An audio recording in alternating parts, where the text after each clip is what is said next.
contest.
Drop it.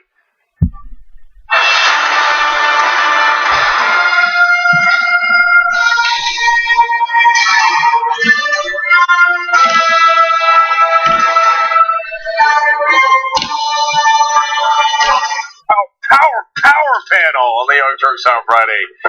Bill Press is here. His new book is out, From the Left, A Life in the Crossfire. Check out my interview with Bill on TYT Interviews to talk more about that or hear more about that. Bill, of course, Bill Press Show, part of the TYT Network, legendary host of Crossfire, and the list goes on and on. Maz Jabrani's here. How you doing, Maz? Good to have you back, man. I wore a blazer in your honor. Okay, it's catching on. Yeah. And the equally legendary Anna Kasparian. Hi. Hey. All right, so giant show ahead for you guys. Who will be fired by the end of the show? By the way, that might be literal. That might be not here. We're not voting anyone off the island. Okay, but Trump might fire someone. Anyone? I was about to say anyone. It's not quite anyone, but Rosenstein is certainly. It appears to be the first in the line of fire. And I'm not kidding that he might be fired by the end of the show as we're live here. So we'll tell you more about that. He's striking out against McCabe.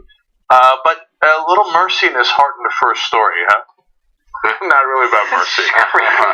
There are so many breaking news stories today, but it's typical in the Trump era. Every Friday, you should expect a big news day. Yeah, giant news days. All right, so let's get started, Anna. All right. Donald Trump has decided to pardon Scooter Libby. Scooter Libby from the Bush administration, from the Bush era, the individual who outed a CIA official to a New York Times reporter by the name of Judith Miller.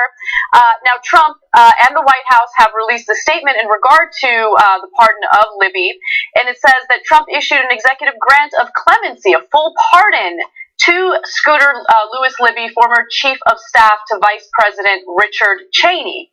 Now, for those of you who don't remember what happened with Libby, he was convicted back in 2007 of lying to the FBI and obstruction of justice in the investigation into the leak of the identity of Valerie Plame, a former covert CIA operative. George Bush actually commuted his 30-month sentence, sparing him prison time, but he didn't give him a full pardon. Now, he was convicted. Keep in mind, Libby was convicted of 4 counts. 1 count of obstruction of justice, 2 counts of perjury, 1 count of making false statements. So this is interesting, out of nowhere. When I saw Scooter Libby in the headlines, I was like, wow, blast from the past. And this is happening. So the guy who said that he was for rule of law and did the big fiery speech during the Republican convention, now pardoning people over and over who are lawbreakers, based on what? Is he saying, for example, oh my God, turns out somebody smoked pot 20 years ago, he's still in jail, are you crazy? We got to let the guy, just seeking some sort of justice? No. All he's done is pardon political allies who are clearly lawbreakers. Libby was so bad, Bush refused, despite Cheney's vehement demands, Bush refused to pardon him, even though he was part of his administration, a huge part of his administration. Trump comes in and does it. So why does he do it, and why does he do it now? Well, number one, he's sending a message, I will pardon political allies. Okay, so keep that in mind, everyone talking to the special counsel right now. And number two, Libby was convicted, as Anna pointed out, of lying to the FBI and obstruction of justice. Mm-hmm. So setting a precedent for pardoning people for lying and obstruction of justice. There's a special irony of it today, but I want to let these guys jump, and I'll get back to the irony. You know what this is all about? You're right. I mean, Donald Trump, what does he believe in? I mean, first, why would Scooter Libby need a pardon? He never went to jail. George Bush made sure he never went to jail. He's back to practicing law. He doesn't need this damn pardon. He's doing it to send a message to everybody else saying, don't worry, I've got your back. And almost like I've got my own back. You know, exactly. As well. But also, what did Scooter Libby do? He revealed the identity of a CIA agent, an undercover agent who had people working all around the planet for her, Valerie Plame, whom I know is a good friend, putting people's lives at risk. And this kind of proves, if you're a Trumper, man, you can violate national security, you can jeopardize our national security, and that's all right as long as you're loyal to me. Yeah, it's not just Trumpers. I think a lot of times it's interesting how quickly Republicans will go from law and order to then looking the other way, because you're right, Scooter Libby did put her life in jeopardy, and somebody I just heard was talking about how John Bolton perhaps was behind some of this in terms of saying, because he is a Scooter Libby supporter. Oh, that's a good point. Somebody just brought that up of saying perhaps he'd gotten into Trump's ear as well and said this is not a bad idea. The day that Comey is now coming out, because Comey was the one who had prosecuted him, correct? Wasn't he the one? By the way, I got to say, the Scooter Libby, what a great name! Just the name, Scooter. What I mean, is he Scoots? Is he the Lib? Who is he? He's definitely not a He's lib. not a Lib. Not a Lib, exactly. That we're sure of. Yeah. This is Cheney. This is Cheney's guy. Yeah. And you know what I hate about this too is that I hated George W. Bush, but Donald Trump makes me like George W. Bush more. I know. Right? I mean, I don't like George W. Bush, but I see what you're saying. I mean, when you compare him to Trump, he seems better. And he realized that giving him a full pardon was going too far based on what he did. Yeah. So he said, he won't serve me prison time, but I'm not going to let him off the hook Can I say something else, though, in terms of Scooter Libby, Bush, Cheney, all these guys? What's amazing to me is when we were going into war with Iraq, and a lot of us knew this is not the right move to do, and they were like, rah, rah, rah. A lot of Republicans, let's go, let's go, let's go. In my mind, I thought, okay, once it comes out and it's a disaster, they will own it. And they still have not owned it. John Bolton very boldly still supports still a hawk. And now Scooter Libby, one of the guys who was involved in all this stuff, he's being pardoned. So they still are not, Republicans are not admitting to go, hey, that was a bad idea. Hundreds of thousands, millions of innocent people have died because of this war. Mm-hmm. So it's more of the same. And can I just also add that the Scooter Libby pardon comes on the heels of the Joe Arpaio pardon. I mean, when this administration is over, sooner the better, right? The list of people that he's pardoned is going to be the rogues gallery of just, He seems to have a lot of affection for people who have been convicted of, contempt of court or obstruction of justice, which is, something that he is facing an investigation for. But I do want to read a quick quote from Donald Trump in regard to Scooter Libby. I mean, does he know Scooter Libby well? Did he really look into this case deeply to make this decision? Here's his quote. I don't know Mr. Libby, but for years I have heard that he has been treated unfairly. Hopefully this full pardon will help rectify a very sad portion of his life. What? That's amazing. That's amazing. No, but who admits that they're giving a pardon based on, for years, I have heard that he has been treated unfairly? Did you read any of the documents? Did you look at the indictment? Did you look at the conviction, the plea? Did you look at anything? No, people have been telling me. I don't know. I think I saw it on Fox News, which goes to Maz's point that he probably heard from John Bolton. Yeah. And, I hear he's been treated unfairly. Homework? Who wants to do homework? Who cares? Rule of law. Let's just pardon him. This is a classic Trumpism. Everybody believes. that Comey should have been fired. Everybody believes of Scooter Libby, but nobody believes it but him and Bolton. So, Cheney, maybe. so let me be clear about one thing and then get to the irony. Look, I think George Bush still is worse than Trump at this point. Now, Trump is dumber, which is unbelievable. I couldn't have imagined that we would have a president dumber than George W. Bush. He is more unstable. He's a menace to the world, etc. But Bush started the Iraq War. That got millions of people killed. So Trump has not yet done that, and I hope we can get him out of office before he does.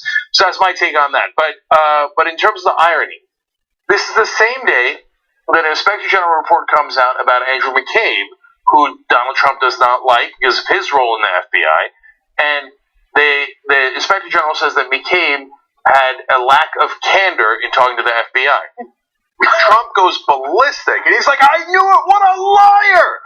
Then he pardons a convicted liar who lied to the FBI 2 counts on the same day! 2 counts of perjury, convicted of 2 counts of perjury, 1 count of making false statements. The word being convicted. Convicted, exactly. Right. You can't pretend that you're deeply offended by McCabe not being honest to the FBI when on the same day you pardon a guy for not being honest to the FBI. I want to go to a quick video of Valerie Plame responding to this pardon. Let's take a quick look. This is definitely not about me. It's absolutely not about Scooter Libby. It's about Donald Trump and his future. It's very clear that this is a message he is sending that you can commit crimes against national security and you will be pardoned. So I think he's got an audience of 3 right now. That would be Manafort, Flynn, and Kushner, and perhaps others.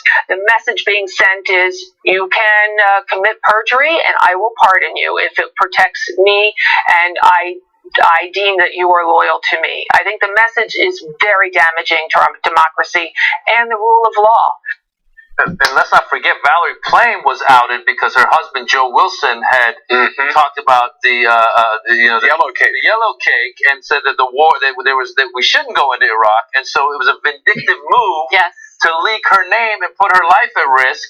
So it all just goes back to I keep saying, obviously I'm on the left politically, but if someone comes to me and goes, look at the stuff that people on the left did to out somebody or to put someone's life in danger, I'm going to admit it. I'm going to take that and go, you're right. If you say under Obama there was a lot of drone attacks, there were a lot of drone attacks. I agree. I will accept that.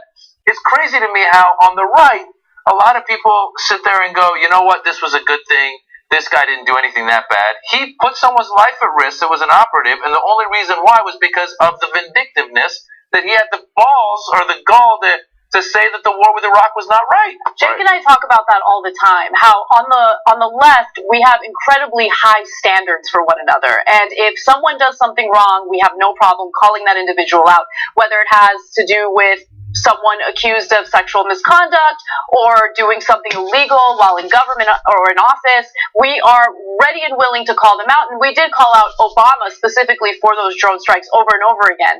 But when it comes to the right, they are so incredibly loyal to one another. They don't care. They will stick by one another no matter what. There are no standards, no principles whatsoever. We have, on my show, I have to say, we've sort of adopted the rule that we can't keep saying, what if Obama had done this? Because you know what? Every freaking day. Right? Every day. What if Obama had paid off a former porn star $130,000? Oh, get out of here. Yeah, Bill, I try not to do it, but I did it again 2 days ago.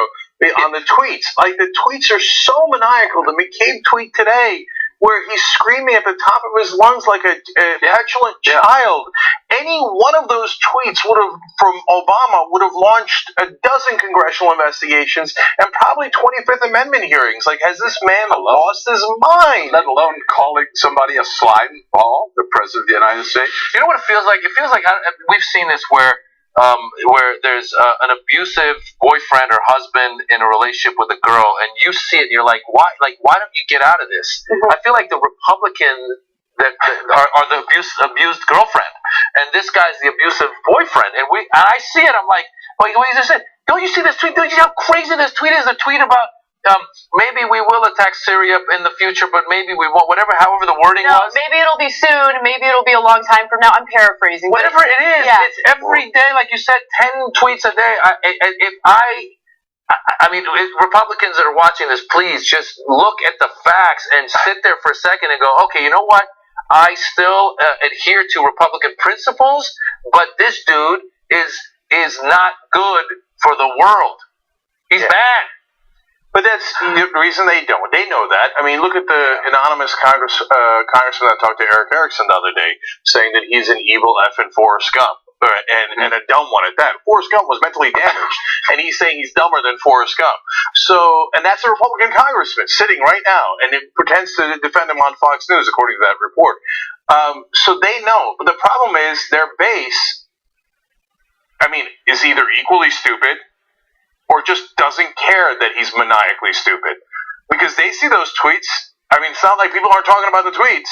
It's not like they can't see them with their own eyes. They do. And they all agree, not that the emperor doesn't have clothes.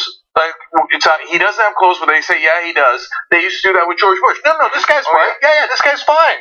Yeah, he can put sentences together. No, he can't. It's super obvious. In this case, they have agreed that the emperor has a mind, when it's clear that the emperor has no mind.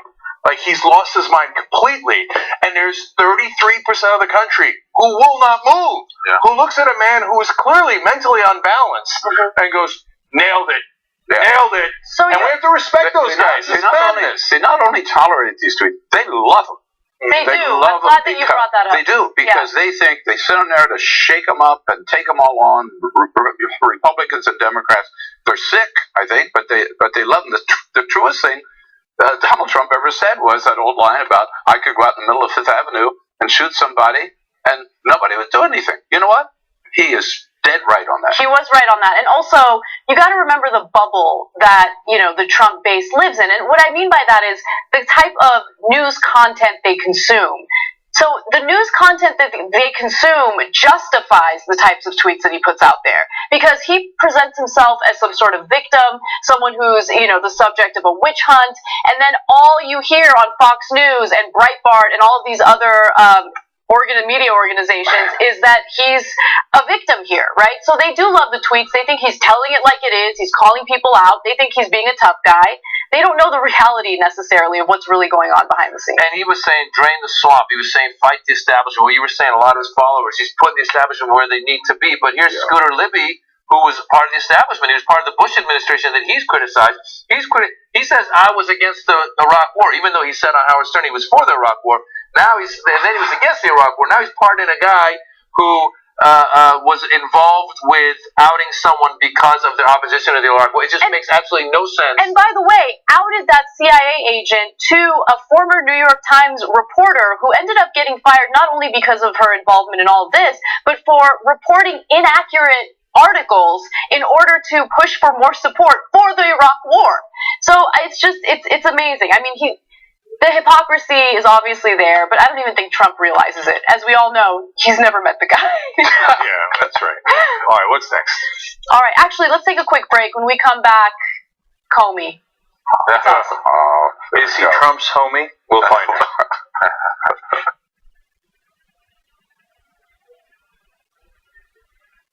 We talk about TYT Army being so strong. Usually they help us run our show. Now they're going to help us run the country. Like this. It's time that we reclaim democracy for the people. We had a huge victory for Wolfpack. When Lincoln said this was a country by, of, and for, he said of the people, not of corporations. Our representatives don't represent us. Whoa! Democracy! United! We are! Too strong! Stop. There's thousands of volunteers, and you could be among them. With Wolfpack, the mission is so clear. Money is killing our democracy. 96% of Americans want it. When you get the power back, that feels good. This is just the beginning. Just go get them, man. Up and at them. Knock, knock. We're coming for them! Wolf-pack.com. Patience. It's a virtue. They think you can put me in a box. But you can't stifle a revolution. Cenk Uygur, you started something, an idea. that truth and honesty matter above all else. And the people love you for it. And for a while, so did I. We could have stood united, a political force of reckoning upon our foes, the hypocrites, the phonies, the unjust. But you put me in this box. Jake! No, you began without me. You began without me. With God as my witness, I will be the one to finish it.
Mayweather will knock out Pacquiao.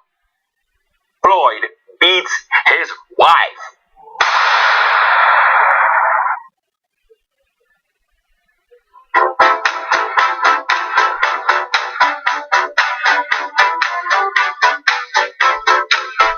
All right, back on the Young Turks. Jank, Bill Press, Maz Jabrani, and Annika Sparing with you guys. Ryan Zephyr writes in, Bill Press is on TYT Live. In the words of Ice Cube, today's going to be a good day. All right.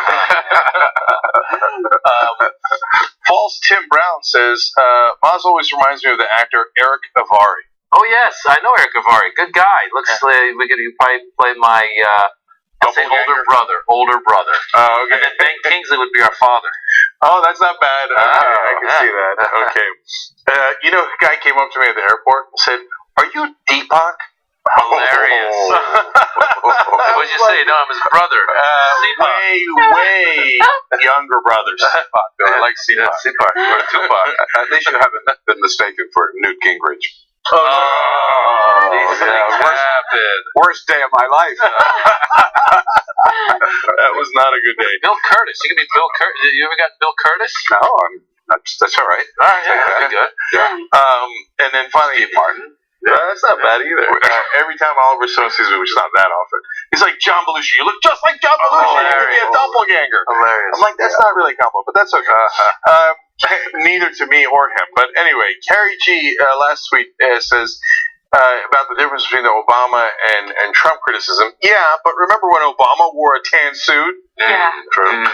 Good point. Counterpoint. Yeah. True that. 25th Amendment. Yeah, what's next, Anna? All right.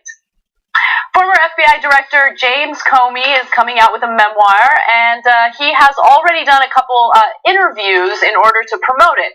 Now, those interviews haven't aired, but ABC has put out a few teasers, a few snippets, and some people have gotten an early, have been given the early copy of the book. So we know some of what Comey wrote about, and even though it's a memoir, multiple chapters consist of some of his viewpoints on Trump. So let's go to the first video. Here is Comey talking about his experience briefing Donald Trump on Russian meddling. President-elect Trump's first question was to confirm that it had no impact on the election. And then the conversation, to my surprise, moved into a PR conversation about how the Trump team would position this and what they could say about this. They actually started talking about drafting a press release. You also said you were struck by what they didn't ask. Very much. No one, to my recollection, asked, so what's coming next from the Russians? How might we stop it? What's the future look like? It was all, what can we say about what they did and how it affects the election that we just had? That interaction doesn't really surprise me much. Of course, Trump is much more worried about his perception among Americans. He's more worried about his image, his ego. And so, yeah, he doesn't care about Russian meddling. He's just worried about people perceiving him as someone who got elected in an illegitimate way. And so the PR thing might have been confusing for Comey, but it's not confusing looking at Trump and how he's been behaving so far. But remember, that was right in the beginning of his administration. So the Comeys of the world did not yet realize how unstable the president is, how egotistical he is, and how he doesn't care about anything that isn't about him. But the election took forever.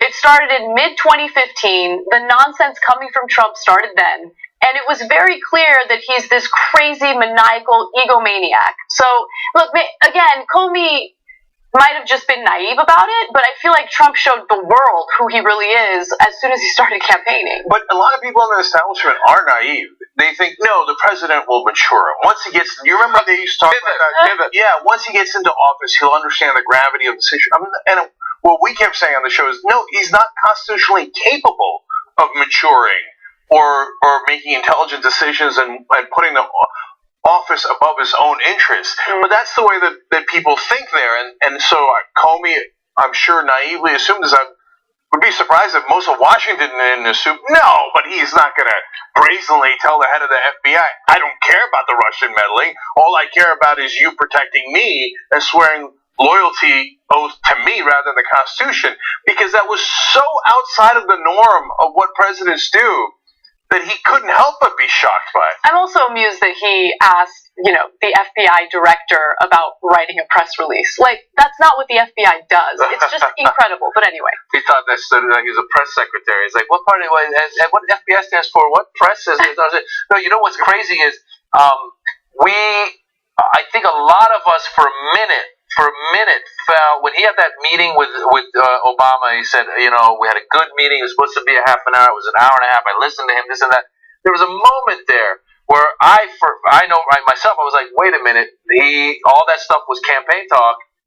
Maybe he's going to change. And I remember specifically, I have a 9-year-old and a 7-year-old at the time, a year ago. So they were 6 and 8 at the time.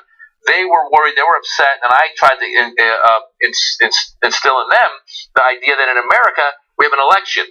Other countries, they have revolutions. I go, we have a peaceful transfer of power. I go, we have to then respect the president, give him a chance. Let's give him a chance, guys. We got to be there. That same weekend, he starts tweeting about Alec Baldwin's performance on SNL. I'm like, this guy's an idiot. So I just lost my mind right away. And it's just been downhill since. There's still idiots in Washington particularly, and I think around the country, who do believe that Donald Trump is going to grow up someday and change, and let's say he's not. What we got is the worst we can imagine, and we've got it. But back to that clip, the two things that struck me about it. One is, this is the very, very first conversation that he's having with Donald Trump about the Russian meddling and briefing him. And Donald Trump, not at that time and not since, has condemned what the Russians did to try to undermine this election because, and you're absolutely right, because he believes that acknowledging that they did anything undermines the legitimacy of his presidency. And that's why he was so obsessed with the millions of voters who voted for Hillary over him, and that the voters that made the difference in the popular vote. He's obsessed with that and obsessed with delegitimizing that fact by arguing that undocumented immigrants voted for her because of his ego. He doesn't want to appear as someone who didn't deserve to win the presidency. Okay, so we got to move on to the other clips. In this next clip, he talks about what Trump really cared about when it came to that dossier. Take a look. I'm about to talk to him about allegations that he was involved with prostitutes in Moscow and that the Russians taped it. And I started to tell him about the allegation was that he had been involved with prostitutes in a hotel in Moscow in 2013 during a visit for the Miss Universe pageant, and that the Russians had filmed the episode. And he interrupted very defensively and started talking about it. Do I look like a guy who needs hookers? And I assumed he was asking that rhetorically. I didn't answer that, and then I just moved on and explained, sir, I'm not saying that we credit this. I'm not saying we believe it. We just thought it very important that you know. Did you tell him you thought it wasn't true, or you didn't know if it was true or not? I never said I don't believe it, because I couldn't say one way or another. How weird was that briefing? Really weird. It was almost an out-of-body experience for me. I was floating above myself, looking down, saying, you're sitting here briefing the incoming president of the United States about prostitutes in Moscow. So he also, Comey, in other parts of this interview, had mentioned that Trump was obsessed with proving that it was a lie, that whole prostitutes urinating on one another thing was a complete lie, because there was a 1% chance that Melania would believe it. And this quote from Comey I thought was great. He said, in what kind of marriage, to what kind of man does a spouse conclude there is only a 99% chance her husband didn't do that? And it's so true. I mean, if someone came to me and accused my husband of that, I'd be like, yeah, right. I wouldn't believe it. 100% chance, I'm not going to believe it. Anyway. So, no, there's a lot of quotes in Comey's book that I actually thought he didn't need to go there. He did. Okay, He did. all right, so we disagree a little bit on that, because I want him to maintain his credibility. So when he makes fun of Donald Trump's hands and his appearance, it's a little funny, it's a little snarky, but at the same time, I feel like it kind of takes away from him a little bit. On the other hand, that line that Anna just read is awesome, right? Yeah. What kind of a marriage and what kind of a man is that only a 99% chance that you didn't go and have two hookers pee on each other because you didn't like the man who slept in that bed earlier? Like, what an insane thing that's on the board. That's on the board. Can I say, what an insane thing that we are talking about this? I know. The United States of America and the President of the United States. I mean, just think about it. It's unbelievable. It's almost like it's Silvio Berlusconi and we're in Italy. It is. There was another quote was on there. Says, "There's no way I would let people pee on each other around me." This is Trump, in part because he is a self-professed germaphobe. No way. That's hilarious. Like, that's the proof. I'm a germaphobe. He just seemed obsessed with that particular part of the dossier. That was the part that really stood out to him the most, and he wouldn't let it go. In fact, he was pushing for the FBI to specifically investigate that to disprove it, and Comey told him, if you want us to do it, I will do it, but it's a bad idea because it's going to draw more attention to it. You want this to go away. You don't want the press to continue talking about the urination thing. Right. I just got to throw this out there, but I must admit, I've got a problem with this whole book because I'm not a huge fan of James Comey's. I mean, I really do think Comey went way over the line in the Clinton campaign during that campaign, particularly on that second time around, October 28th. I mean, there are those who believe that he cost her the election. I don't go that far, but he was no friend of democracy, I think, at the time. So now, but when it comes down to Trump versus Comey, there's no doubt which one is more credible, which one is a straight arrow. It's James Comey. Well, listen, first of all, I will go that far. There's a lot of reasons why Hillary lost, but that last minute, I remember reading it and going, oh no, this is not, he basically took anybody who was on the fence and threw him at Trump. So I think he did. That's what's, again, the irony of all this. He won the election for the guy, and now the guy is attacking him. But what's crazy is this world that you guys were talking about, the world that we live in right now.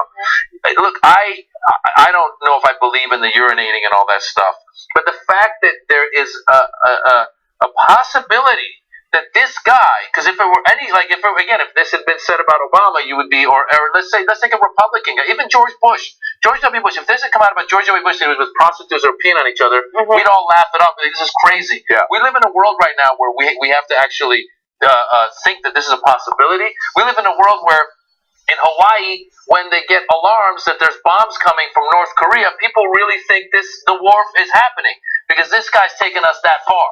You know what? For the record, I believe every word of it. Yeah. Donald Trump, I believe every word of it. He's a sick man. Okay, so last thing about this is that Comey at one point in talking about what you guys just mentioned, the election and whether it was the right thing to do to have that 11 days before the election put out that statement saying that he's reopening the investigation about Hillary Clinton, admitted that he thought Hillary Clinton was going to win and he didn't want her presidency to be considered illegitimate if he didn't announce that he had reopened that investigation when he had behind the scenes.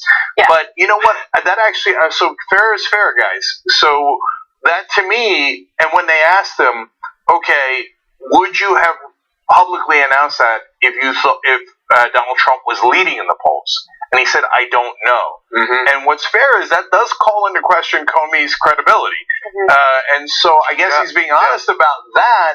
But then I do go, wait a minute. It sounds like you did want one person to win and not the other. No, I mean, even though he did the opposite, he cost Hillary Clinton in a lot of ways. It's funny because my perspective is very different. I think Comey is the type of guy. I think he's made a ton of mistakes, but I think he's the type of guy who's obsessed with doing the right thing or doing what he perceives to be the right thing.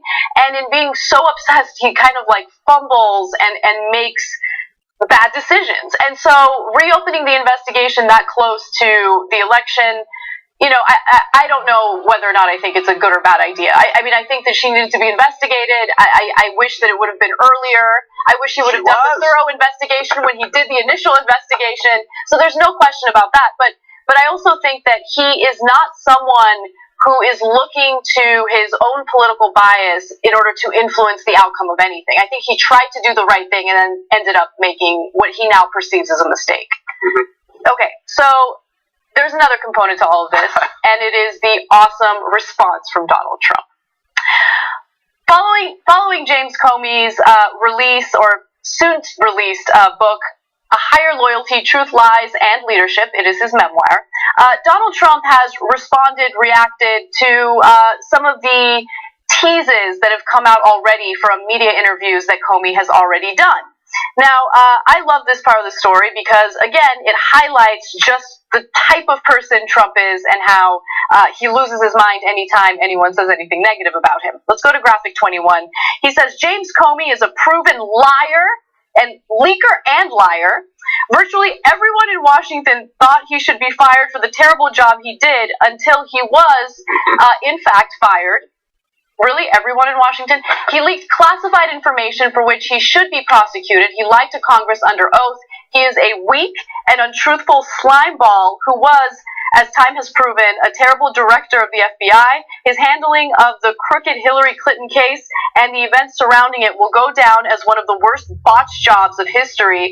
It was my great honor to fire James Comey. Okay, so let's know some ironies here.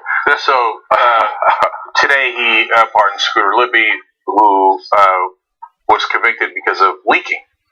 So he apparently thinks leaking is no big deal, but goes and says, what a terrible leaker James Comey is, and that's why he's such a bad guy. Then second of all, he's saying, he botched the Hillary Clinton investigation. If you read the Rod Rosenstein memo on why the Trump administration theoretically fired James Comey, it was because he was too hard on Hillary Clinton, that he shouldn't have done that press conference 11 days before, and he shouldn't have done the press conference earlier, saying he's not going to charge her, but she had committed terrible mistakes. So we are led to believe by Donald Trump that he's really upset with James Comey because of how he badly treated Hillary Clinton. Does anyone in their right mind believe that? If you're a Trump supporter, you don't believe that. You think that Trump's like, Comey, what he did to Hillary Clinton. Oh, yeah. Come on. I'll never forgive him for what he did. Yeah. And for Trump to call anybody a slime ball, I mean, wasn't there someone in the room who was like, it's a little too close to who you are? He's the biggest slime ball that's out. He's really in every aspect, whether it's with women or in business or now in politics or with his kids. He's a slime beach ball. He's a giant slime beach ball, calling this guy slime ball. So the RNC has also been attempting to discredit Comey as much as they possibly can because they knew this memoir was coming out. They knew that Comey had some interesting things to say about Trump. And so they came out with a website in order to discredit him. They also responded to the initial reports of the Comey memoir with this. It's a photoshopped cover of the book. A higher loyalty to me, myself, and I. Got him. So that was their response. Also, they included in this very tweet links back to lioncomey.com, a website paid for by the Republican National Committee. The site floats the idea that Comey is an obstructionist, a liar, and a leaker. They also say in that website that James Comey wants to portray himself as a nonpartisan, by-the-book Boy Scout rather than a politically motivated Washington insider. And it includes a mashup of recycled footage featuring prominent Democrats criticizing Comey. Okay, but that goes against what you're trying to prove, doesn't it? Because they're arguing that what Comey is doing is politically motivated against Republicans, right? And then they include a mashup of Democrats criticizing Comey. So I don't understand how they're trying to prove their point here. Yeah, it's back to Jake's point, though, about the fact that they were criticized from originally for being too harsh on Hillary. No, look, they can't get their story straight, but this is classic Trumpism, which is to attack, personal attacks against anybody that they disagree with, try to take them down personally. They did the same thing with the Parkland High School students, right? It's just disgusting, and they're doing it here. You know, it's what Harvey Weinstein did when it came to the people who accused him of sexual misconduct, of rape. He would... What Donald Trump did, his would too. That's exactly right. Harvey Weinstein would hire firms, opposition firms, that would investigate these women and find anything and everything they possibly could to discredit them. And that is essentially what Trump and the RNC are attempting to do right now. They just want to discredit any type of opposition. And also, again, with their wording, they say he's an obstructionist, liar, leaker. We could be talking about Trump, obstruction of justice, lies all the time. And if the P-tapes are light, he might have leaked them. And by the way, this is the same day that the deputy finance chair of the RNC had to resign because it was pointed out that Michael Cohen, Donald Trump's fixer, arranged a $1.6 million payment to a former Playboy model who was impregnated by this RNC chief. So they've had not such a good day at the RNC. So last thing here, and on a fun note, so James Comey has a lot of amazing quotes from the book, and he compares Trump to a mob boss, and then Trump, in reaction, acts like a mob boss. Anyway, and then he has serious quotes like the president is unethical and untethered to the truth and institutional values. But my favorite quote was this one. Yeah, talking to the president was, quote, like an oral jigsaw puzzle contest with a shot clock. That's such a great way of describing Trump. Because you're like, wait, how does that connect to this, to this, to this? Okay, let's try to figure this out. Because it's an oral jigsaw puzzle. What in the world is he talking about? Yeah.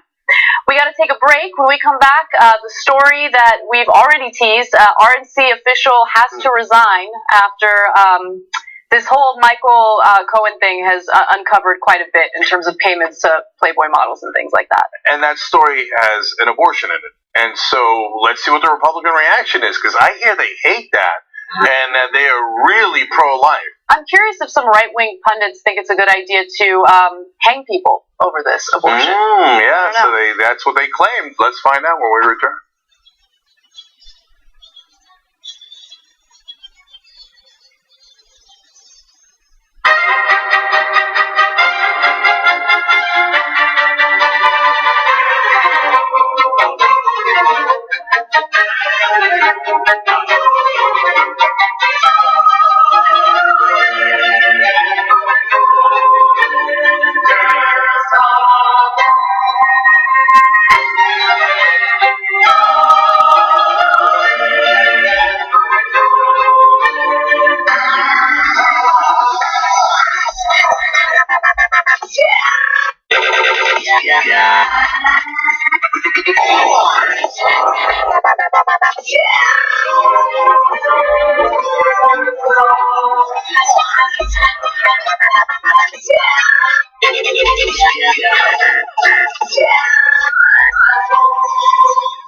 The theory that some progressives had about Trump getting elected being a good thing because he would destroy so badly that people would be ready to throw in support for a true progressive. But I'm worried that the opposite is happening, that Trump is so extreme and so disastrous that he has now desensitized us to politicians that we typically would not like and not support. Even on the right, like, oh, we could just impeach Trump and then we can have Pence. It's changed our standards. It's lowered our standards for politicians. So, Anna, that's a great point. Now, all of a sudden, Corker's the middle? Are you kidding me? And what do the Democrats do? They just accept it. They're thrilled because they're like, well, that's the number one trick they have, which is, well, you can't vote for the other guy. We have a better deal. Better than what? Better than Trump. Oh my God. You want to talk about damning with faint praise? You want to talk about a low bar? They have lowered the bar so low that it's at Trump. While the Young Turks, the Friday show, it's going to be awesome. We're going to help you. We're going to drop it. We became the first ever daily online web television show. No, the Constitution is the very core of America. The fact that we don't spy on American citizens, that we get a warrant, that we go to a judge, that we have a procedure, that we have due process, that is America. On top of it, they go, why don't they just stay at their own schools? You gotta realize something. These schools suck. They want people to pull themselves up by their bootstraps. You ain't got no straps, you got no boots. He lit these fires and trash bins all around town out of frustration. 99 Plus View channel today on YouTube. The Shorties Award! Best Web Host. We passed 1 billion views. Voice Award winner, News and Information Channel, The Young Turks. Oh, another web. The Young Turks! Can I curse? Yeah! For those of you watching on live stream, yes, we have adopted a pet iguana that showed up at our door. Haunted version in the dark with our silhouettes. It's opening up my head. Now let's get the best line of the debate. It was definitely the one against wrong.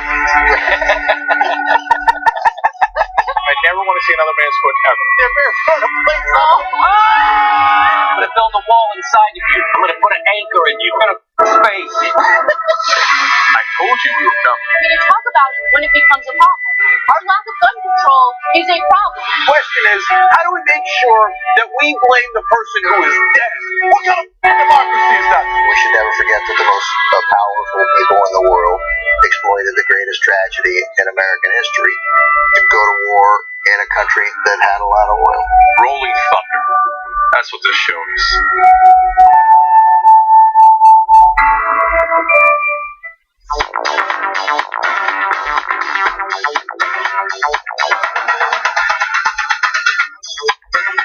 All right, back on the Young Turks. Let me read a couple of quick tweets for you guys. Chunk Wigga makes an interesting point. Getting hookers to pee on a bed is precisely the kind of thing a germaphobe would see as a massive insult. It is interesting. Like, notice the pee is nowhere near Trump. He's watching as they're peeing on the bed, according to that report. And so he might see that as like, gotcha. It's a fascinating point. Anyway, it's not important, though. A much more important point by Aaron Kennewell. I always enjoy Monster Brownie taking a break from robbing Mick Jagger to guest host on TYT Live. That's a reference to a show I did in 2006. Way to go. It was called The Knights of Prosperity. It was with Sofia Vergara, Donald Logue, a bunch of us that we were trying to rob Mick Jagger. Got canceled, but thanks for bringing that up. In fact, Aaron put hashtag Knights of Prosperity was underrated. It was actually, it got a lot of good publicity, but nobody watched it. But now I'm on Superior Donuts, Monday night, CBS, 9 o'clock. Watch it. Yes, and by the way, if you want to see where Maz is going to be live on his tour, check out mazjabrani.com/live. Yes, I'm back on the road. I'll be in LA, New York, Atlanta, a lot of places. So check it out. Come see me live and give me a hug for that show that was canceled. I'll actually be going on tour with him so you can mentor me on the comedy off where I'm going to kick your butt. You still want to go at it. Let's see what happens. Maybe you could be a ref. I will. From the Left, Bill Press's new book. Everybody check that out, okay? And last plug is shoptyt.com, where you can get that great shirt that Anna's wearing, among many others. Today is a very good day to wear your very stable genius shirt, given this instability of Donald Trump, which I wore at the airport coming back from Vegas this morning. Got a lot of... so shoptyt.com. Okay. All right.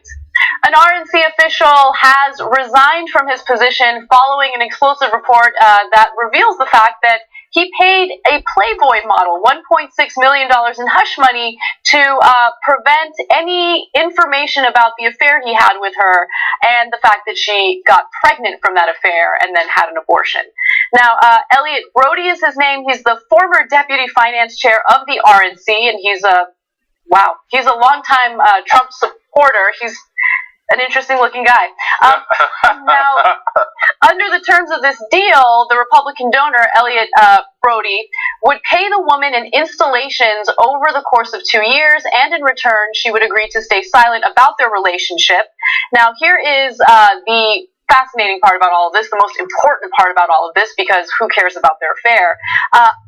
This deal, this settlement, was arranged by President Trump's personal lawyer and fixer, Michael Cohen. So we're seeing, again, a pattern of Cohen coming in and paying hush money to different women who could potentially destroy the careers of men who are either Donald Trump himself or connected to Trump. The lawyer for the woman, Keith M. Davidson, also represented two women who were paid during the presidential campaign for their silence about alleged affairs with Trump, Karen McDougal and Stephanie Clifford, also known as Stormy Daniels. So, the allegations are that Ms. Brody had paid for an exclusive sexual relationship of 1 or 2 years with this woman to begin with, before the alleged pregnancy. Now, I say alleged pregnancy because it was actually never confirmed that she was pregnant. She refused to take any kind of test, that whether it was his kid or not. She then said to him that I got an abortion, but after these... and at some point, these papers are signed. The papers say something very interesting. They say, now, this is not about the child or what might happen with the child, which sounds like we're paying for the abortion, but we remember, this is not about the abortion, okay? Because I would never do that, because I'm a very important person in the Republican Party. Because, at first, when I read the headline, I thought, $1.6 million, if this guy's really loaded, and you're going to pay, child custody for... And then I realized, oh my God, you read the story, there is no child. It's just a $1.6 million as a payoff. That's a gigantic... The president only paid $130,000 to keep the porn star adultery hidden. Why is this guy paying $1.6 million? And so, look, he might be richer than the president. There might be a couple of different reasons. But she says she had an abortion. He paid her $1.6 million. Even if he didn't agree to the abortion as he claims.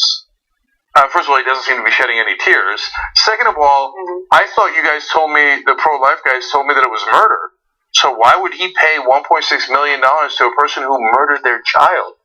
Now, that's not my way of thinking about it, but you tell me that's your way of thinking about it. Is Brody going to work in the Republican Party again when he's apparently happy to pay for a woman who got an abortion at a minimum? Even if it wasn't for the abortion, he knew that it was... He claims, yeah, I knew that she got an abortion, and I paid her anyway. Well, if you're a rich elite, those rules don't apply to you. So you can do whatever you want, but for everybody else, you should keep the baby no matter what your situation is. You need to keep the baby because they've decided for you. But if they're rich and they can pay it, then they'll do it. And also, by the way, Michael Cohen is involved in a lot of sexual-related issues. He's like a pimp. Yeah, look, for me, that's the heart of the story. I mean, yes, there's the salacious angle and the fact that it's another Republican, this is the party of so-called family values, the hypocrisy is obviously there. But Michael Cohen is in the middle of all of these hush money agreements. And a lot of members of Trump's administration are concerned right now because Cohen is known for taping a lot of the conversations that he has. And so this FBI raid happens. There is a possibility that they've obtained all of these different tapes that could implicate a bunch of people who are close to Trump or maybe even Trump himself. And so Cohen is fighting to prevent the use of those tapes in any type of court proceeding. He's already filed for a what is it called? A motion? He's filed for. What is it called? Restraining order. A restraining order. There we go. Okay, so, yeah. Mhm. Well, two quick Go ahead. things. Number one, I think this shows Stormy Daniels got cheated. I mean, she only got $130,000. Two, look, this may not be Donald Trump, but it's not so far from Donald Trump because this is Donald Trump's lawyer. And I think this, and the fact he had to resign, adds credibility to Stormy Daniels and to Karen McDougal in what they're saying about their affair with Donald Trump and their hush money. And also, back to Cohen again. That's some weird shit that he records his. I don't know anybody who records their conversations. This dude is up to some weird stuff. He knows he's up to no good. You're not recording conversations with your whatever mom or whatever. You're recording conversations where you're like, something's going to be implicated. I'm going to need this down the line to protect me. So this dude is dirty. They're all dirty, and it blows my mind. I can't wait for the tape to come out. But by the way, his supporters will still say, he found God. Yeah, he found God. He's apologized to his wife. He found God. Let's find out who this Playboy model is and judge her for having an abortion. Yeah. But anyway, I do want to quickly read from an anonymous Trump advisor who spoke to the press in regard to these tapes that Michael Cohen had. We heard he had some proclivity to make tapes. Now we're wondering, who did he tape? Did he store those someplace where they were actually seized? Did they find his recordings? So they're very much concerned about those recordings. I am not concerned. I am excited, and I'm curious to see what comes out from these tapes. Me too. All right, let's do the next story. All right. Those close to Rod Rosenstein are indicating that he is planning on getting fired, and he is accepting it and is somewhat calm about it. Now, according to reporting, with rumors swirling that President Trump could fire Deputy Attorney General Rosenstein, key Democrats this week have begun putting together an emergency action plan. Step 1, don't call for impeachment. So that's something that I'm sure Jake is about to lose his mind on any minute. But a source who spoke to Rosenstein said he seemed fully aware that he may soon lose his job and was at peace with the possibility, confident that he had done his job with integrity. So this is actually interesting because he has been in touch with ethics officials in the Department of Justice in regard to his involvement in this investigation involving Special Counsel Mueller. So he keeps asking, do I need to recuse myself? If I need to recuse myself, please let me know. He doesn't want to do anything wrong. And according to these officials, he had no reason to recuse himself in this investigation. And the argument that the Trump administration is making, the argument that Trump himself is making, is that Rosenstein should have recused himself, that he is the person who wrote that memo, who fired Comey, and so why is the person who fired Comey now part of an investigation because of me firing Comey? Do you get what I'm saying? Yeah. Well, okay, hold on. Let's clarify. There's a lot going on. Yeah, let's clarify a bunch of things here. So, again, Trump is saying, I'm worried that Comey might be biased because he's the one who fired Comey in the first place. Rosenstein is biased because he fired Comey in the first place. But you told him to fire Comey. And so but you didn't say he was biased then. You were very happy with that. Only when he appoints a special counsel, you go, oh my God, I can't believe this monster who fired Comey is now, what? Yeah. You're the one who told him to do it, right? So that makes no sense at all. But it's Trump. It doesn't have to make sense. So now Mark Meadows goes on Fox News. He's head of the Freedom Caucus, the really right-wing group in Congress, and he signals to the president, and he says, quote, let's do it this week, referring to firing Rosenstein, and if this Attorney General and Deputy Attorney General can't do it, let's find the two who will. So he's like, let's fire Mueller, and let's do it this week, and if Rosenstein and Sessions won't do it, you should fire them. So two things about that. Number one, so we're led to believe that Trump and the right wing are really mad that Comey did not recuse himself from the case, but they're also really mad that Sessions did. How does that make any sense? Like, make up your mind. Should people recuse themselves or not recuse You're saying that themselves? Rosenstein should have. Yeah. He's saying Rosenstein should have recused himself, but Sessions shouldn't have. On the same exact fact pattern. Who cares? Who cares? Doesn't have to make sense. I can shoot someone on Fifth Avenue and my voters won't care. I'm just going to blurt out nonsense. The second part is John Kelly's the chief of staff, so he holds the keys to the Oval Office as to who gets in and who doesn't. But it doesn't matter because they're using Fox News as a public, like, you know, those old school telephone switchboards, right? Yeah. Connecting you to the president, right? And Mark Meadows comes on and goes, "We should fire Mueller now, shouldn't we?" Okay, the way you would do it is you would first fire Rosenstein and then maybe Sessions if he doesn't go along. You see what I'm saying? And they're just doing it in public. And so they could get to the president because they know he watches Fox News. And remember, Trump didn't ever have a problem with Rosenstein until it hit headlines that Rosenstein is likely to testify in this investigation, that Mueller has asked for him to testify, and he is likely to testify because, of course, he was the one who was directed by Trump to fire Comey. So him testifying is important to this investigation. Trump doesn't like that, and so that's part of what started all of these. First it started with whispers regarding firing him, and now it's just out there. They want to get rid of him. I just want to point out the timing, okay? Mm-hmm. There's been rumors, there's been buzz about Rosenstein getting fired for a long time. Here we have Comey's book coming out, the ABC interview coming tomorrow night. Donald Trump is thinking about how he can steal Comey's thunder. I'm willing to bet on that. And he will fire Rosenstein maybe. Is the show over? Maybe before the show is over or before the weekend is out, and that's going to dominate the news, and that's what Donald Trump wants. And then the Republicans in Congress will say, "Oh, this is a constitutional crisis of trouble," and do absolutely nothing. Yeah, I don't want him, obviously, to fire him, but I'm so sick of this cliffhanger that I'm like, just fire him already. Fire these, let's get on with it. He's waiting for the right time. Yeah, the joke was that this guy is a reality star. He had a show on NBC. Now he's managed to have a show on every network, including this network, including everywhere. This dude is the modern-day P.T. Barnum. He's got everyone talking about him. It's like, fire the guy already, and please just let's get rid of this guy because I'm getting a headache. I have children I want to talk to. I don't want to spend my time reading your stupid tweets. So just do it and let us impeach you. You're right; they're not going to do anything. I don't know what I'm going to believe. I'm moving. I think just real quick, what I would love is, look, I know that Mueller wants to do a thorough investigation. That's why it's taking so long. But I would love for the investigation to be over. And I really don't care about what the outcome is. I can speculate about the outcome, but I would like this to no longer be a big news story. I know, but it doesn't work that way. I know. Okay, so look, last thing on this. Bill mentioned that the Republicans aren't going to do anything about impeachment. News story out in National Journal. Turns out some portion of the Democrats are counseling that they should do nothing. So they're like, we're going to beat the Republicans to the punch in doing nothing if he fires Rosenstein. Led by Mark Warner and the so-called moderate Democrats.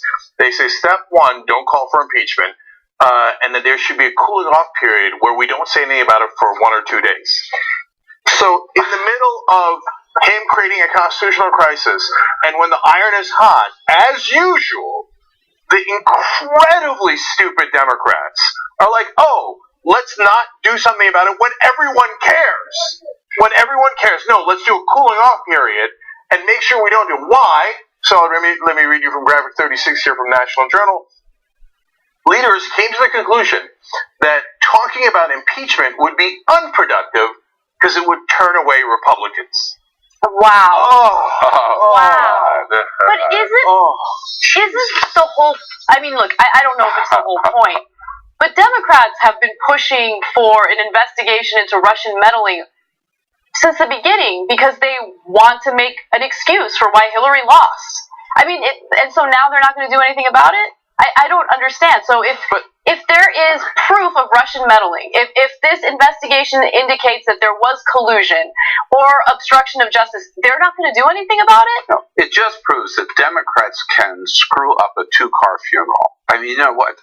Seriously, this is the moment. This is the opportunity. If all this happens, which I think it is going to happen, and for them to take this approach that now's the time to do nothing, no, now's the time to grow a pair and take action. And that's what the American people want. And this insane idea that we may turn off some of the Trump base or turn off some Republicans, they're never going to freaking vote for you anyhow. They're already pretty turned off. They're the passive aggressive in the relationship. They're just, like they caught the other person doing the wrong thing, and the other person goes, "You want to talk about this?" And no, I think I'm just going to go over here in the corner and drink my tea. Insane. Yeah.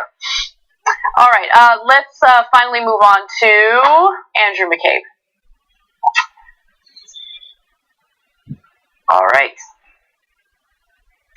A new report has been released in regard to the firing of Andrew McCabe, and Donald Trump is very happy about this report. It's coming from the Justice Department's Inspector General, and according to this report, it accused Andrew McCabe, the former FBI deputy director, of repeatedly misleading investigators.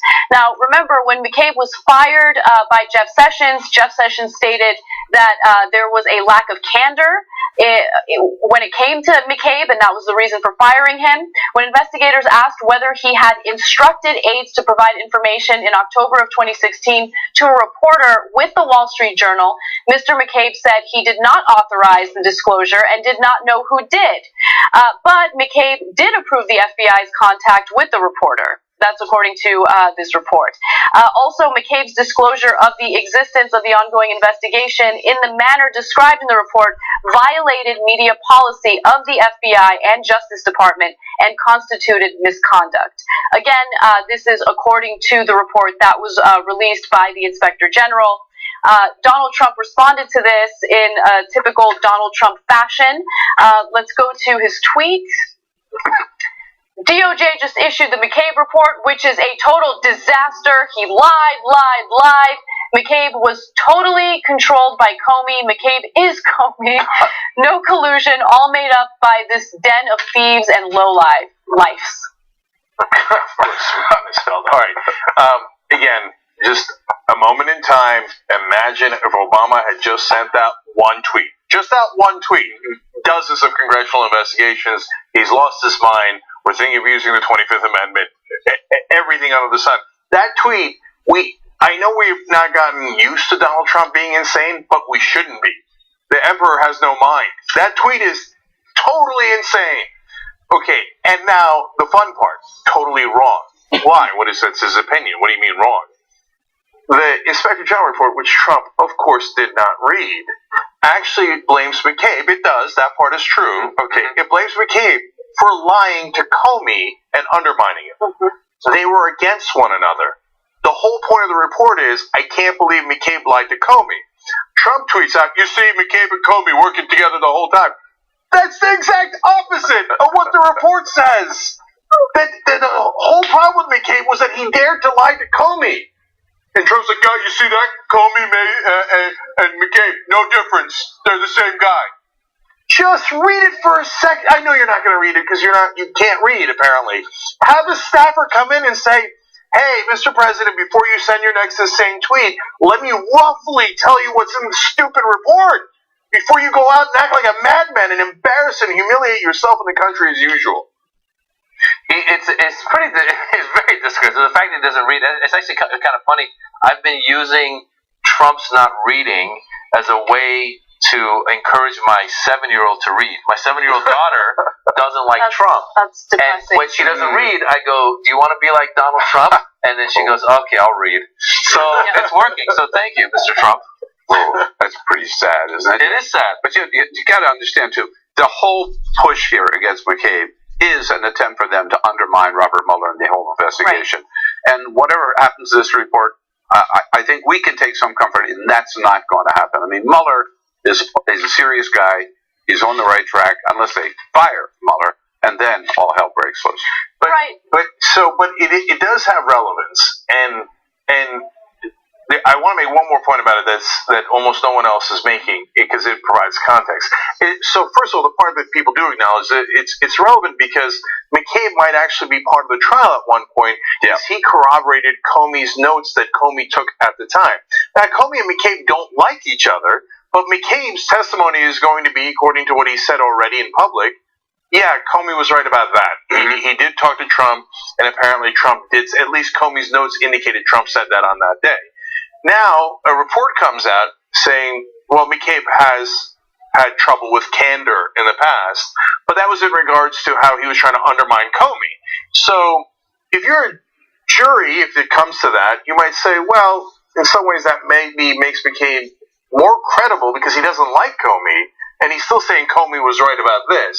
But Trump's lawyers would certainly get to say, this guy's a liar. We told you he was a liar. You should discount all of his testimony, and hence you should discount Comey's notes of Trump saying inappropriate and possibly illegal things that led to obstruction of justice. That's the whole point behind this. So understand that. Now, the part that people are not talking about is that, actually, Bill, you go, and then I want to come back to that. Well, no, the other thing, I just want to keep, it sounds like a constant theme, but I keep wanting to go back to the timing, too. Why did this break today? We've heard about this. McCabe report has been predicted for the last 2 weeks in Washington. It hits today, the same day suddenly we're hearing about James Comey. They're trying to undermine Comey, Mueller, McCabe, anything to do with it. And I think the basic point is Donald Trump sees the Department of Justice not as this independent department to enforce the laws of the land, but as a bunch of lawyers who are there to protect him. He sees them as his personal government-funded attorneys. That's what he sees them as, and that is not what they are supposed to do. They are supposed to be independent, and they are supposed to uphold the laws. And it's just my mind always goes back to the Republican National Convention and how speech after speech talked about Trump being the law and order president. And they were talking about that in the context of police shootings where all these unarmed people were getting shot and killed, and how they supported those cops and how all those people who got shot and killed deserved it. In that context, he's the law and order president. When it comes to everything else, how is he? He is not a law and order president at all. And he only wants to protect himself, wants to protect those who are loyal to him, and he's setting this standard, and honestly, kind of like a warning to anyone who's around him. If you're not loyal to me, if you don't do my bidding, you will be gone. And I don't know why anyone would want to work in an environment like that. So the thing that people are not talking about is, he leaked, McCabe did, and then he lied about it, which is what every leaker does. They go, it wasn't me, right? So you actually could get almost any government official on this same exact thing.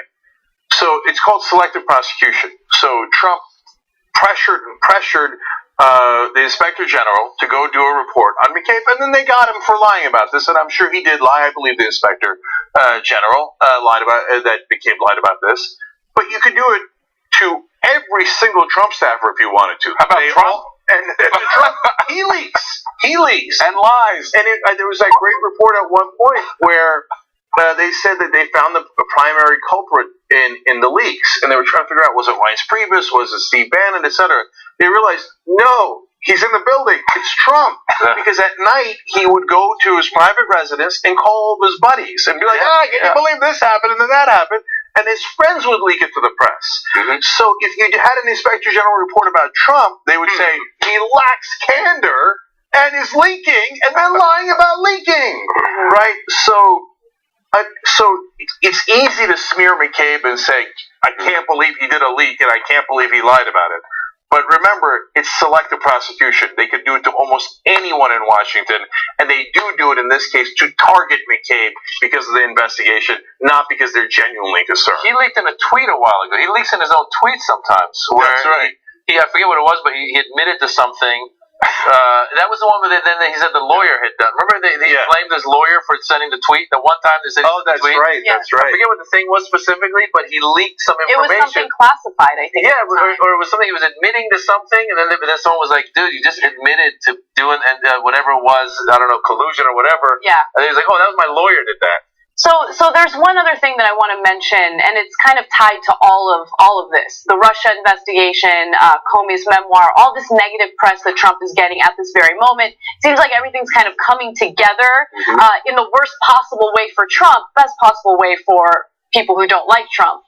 And so Fox Fox wants to do Trump a favor, right? They want to give Trump some advice on how he can distract the American people from all this negative attention that he's been getting. And what you're about to watch right now is incredibly scary and destructive when you consider the fact that Trump watches Fox religiously, and he usually acts or reacts to whatever it is, whatever advice they give him on these various shows on Fox. So let's take a look at this video from Fox and Friends. Do you think this will be the #1 story? Oh, I have no doubt that Comey and now that the $30,000 payoff to a doorman about a purported love child. If the president and France and the UK decide to strike Syria, don't you think that story would be a bigger story than Comey's book that's released on Tuesday?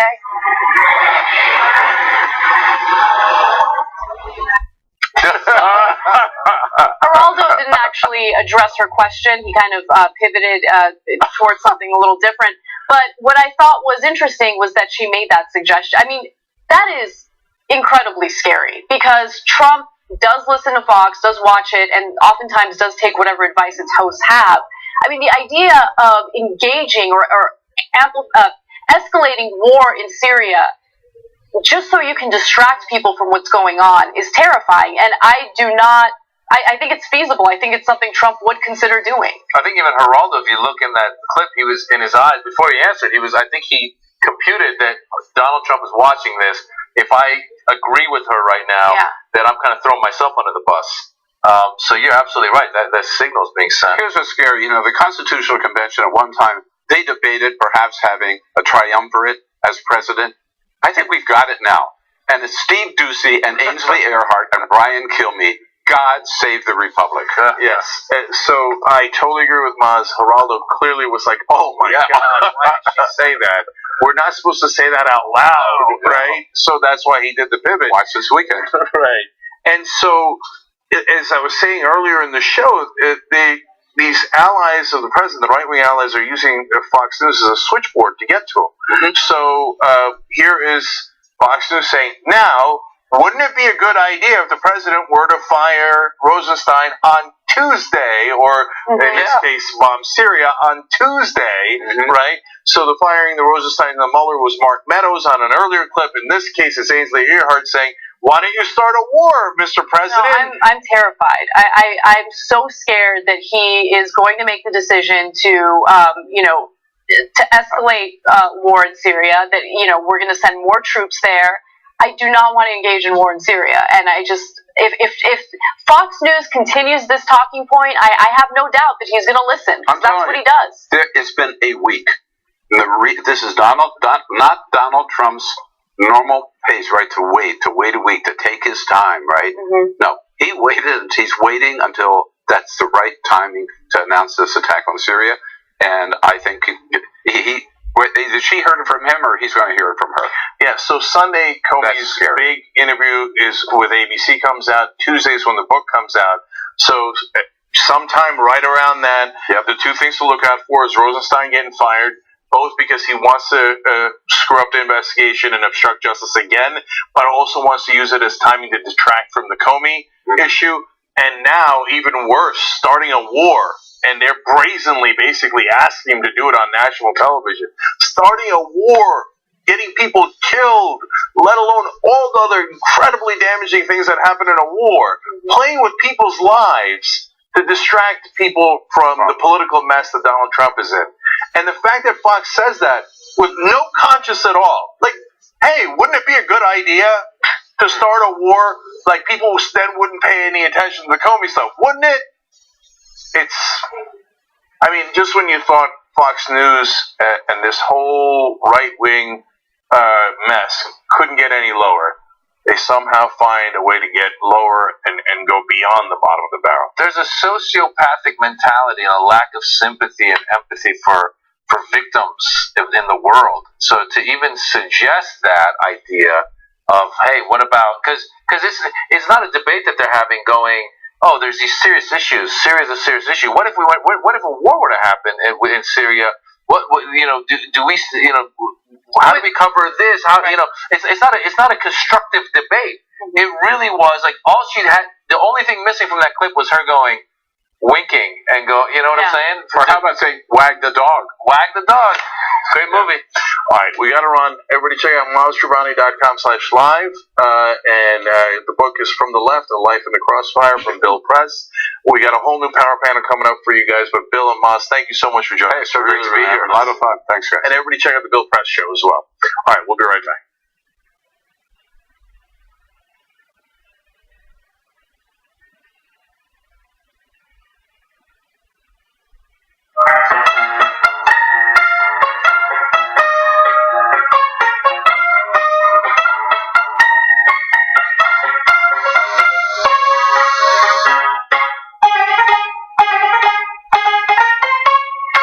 Alright, everyone, I'm gonna go. Take care of yourselves. R2, you're the oldest. You're my only hope, buddy. Alright.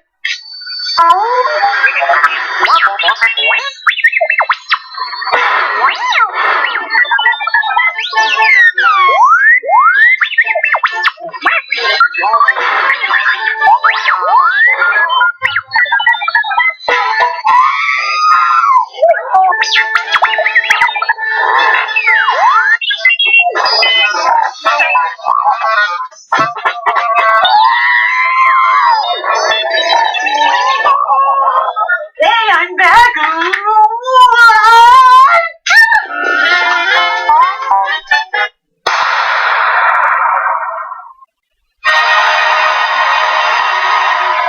Welcome back, and thanks for watching.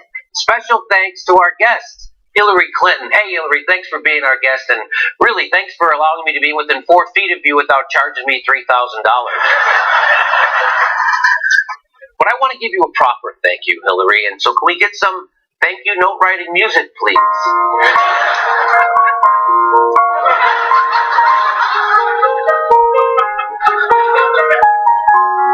Thank you, Hillary Clinton, for always sticking to the issues, even when people criticize you for superficial things, like your hair and your appearance, and the Iraq War, and that thing about super predators, and privatizing prisons, and gutting welfare, and the Defense of Marriage Act, and for that Syria no-fly zone thing, opposing free college, opposing single payer, opposing raising the minimum wage to $15, being a proud Goldwater girl, Wall Street deregulation, repealing that New Deal, media consolidation.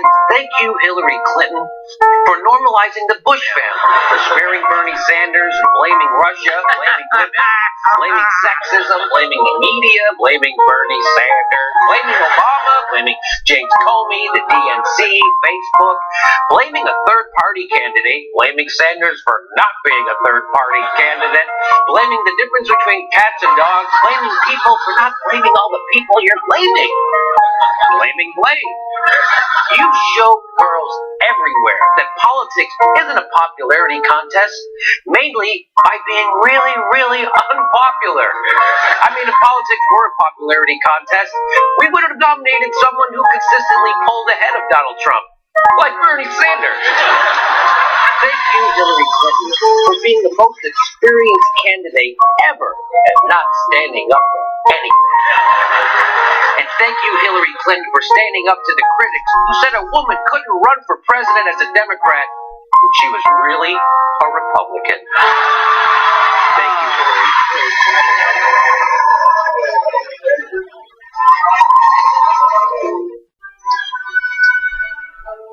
Hi, I'm Brett Ehrlich with breaking news with Brett Ehrlich. Before we do breaking news with Brett Ehrlich, I'd like to do some vocal warm-ups.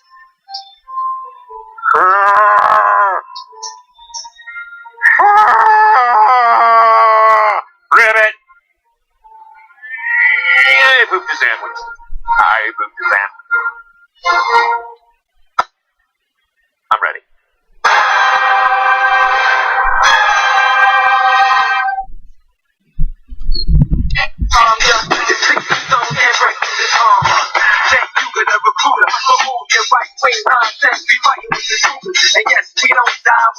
All right, drop it.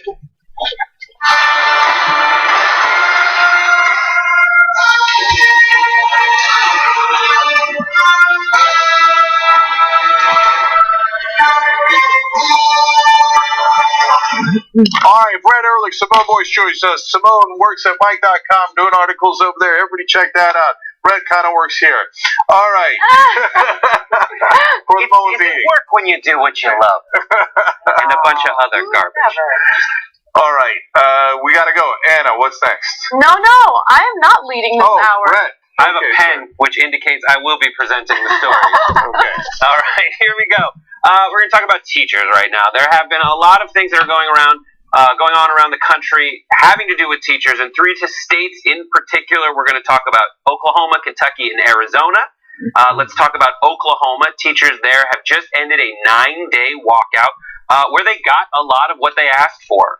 They asked for $10,000 in raises. The result, teachers want a raise of about $6,000, depending on the experience, while members of school support staff will see a raise of $1,250. They got, in total, about $479 million in extra money. $405 will go to pay for staff, and then the rest will go to textbooks, health coverage, state aid, etc. In terms of how to pay for it, that was a little dicier. They originally wanted a repeal of a capital gains tax, which would fall on wealthier citizens. Instead, the Republican-controlled legislature and Governor Mary Fallin instituted new or higher taxes on oil and gas production, tobacco, motor fuels, and online sales. The state will also allow ball and dice gambling, which will be taxed. This movement started out on Facebook and then kind of went toward the unions. You don't have to be in a teachers union. It's voluntary, so it started with more grassroots, and then the union came over and made a push for that, so that's what happened there.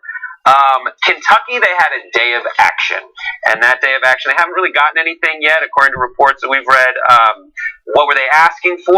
Originally, they said that the Kentucky Education Association strongly opposes a pension reform bill under which new hires will have to enter a hybrid cash balance plan as opposed to a traditional pension. The difference is the traditional pension is you essentially get a fixed amount every year, and it's based on your highest earning years. A cash balance plan is based on like your overall time there, and they contribute a little bit. It's more like a 401k. It also limits new 6 days teachers can put toward retirement. This has been signed recently by the governor. In addition to that, they are also asking for an override of Governor Matt Bevin's vetoes of budget and revenue bills, both of which the union said are crucial to funding public education. So keep an eye on that. That was their day of action. And finally, in Arizona, the teachers wanted a 20% raise. The counter offer from the governor was, how about a 1% raise? Oh my God. They went back and forth, and the conclusion was the counter offer to the counter offer. It's a 20% raise that they're getting for teachers in Arizona. Under Governor Doug Ducey's proposal, teachers' pay would increase 9% in the 2018 school year, and then another 5% for the next 2 years, in addition to the 1% he originally offered, boosting average salary to $58,130 from the current $48,372 by 2020. So there you go. So I love these teacher strikes, and it's about time people fought back. I love that it started in red states. I love that it's parents that are helping the strikers. I remember reading in Oklahoma where mom was like, I just had enough. She's like, you raise my taxes. Whatever. I don't care. Raise taxes because our kids are not learning, and what's the point if we've like destroyed our kids' future? And so, and it's working. You know why they're not paying the teachers as much until these strikes began? Because they can get away with it.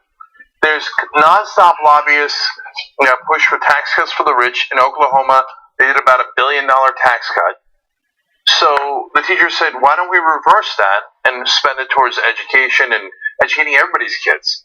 And the answers by Republicans in Oklahoma was no way, under no circumstances. So if you're wondering why oil and gas tax, among other things like the sales tax that were increased in Oklahoma, because those taxes all are regressive. They get applied across the board. So if you pay a sales tax, that's a much bigger percentage of your income if you're poor or middle class than it is for a rich person. But the taxes that they cut help the rich more. So it's all about, well, I don't want to reverse those taxes because those mainly help the rich.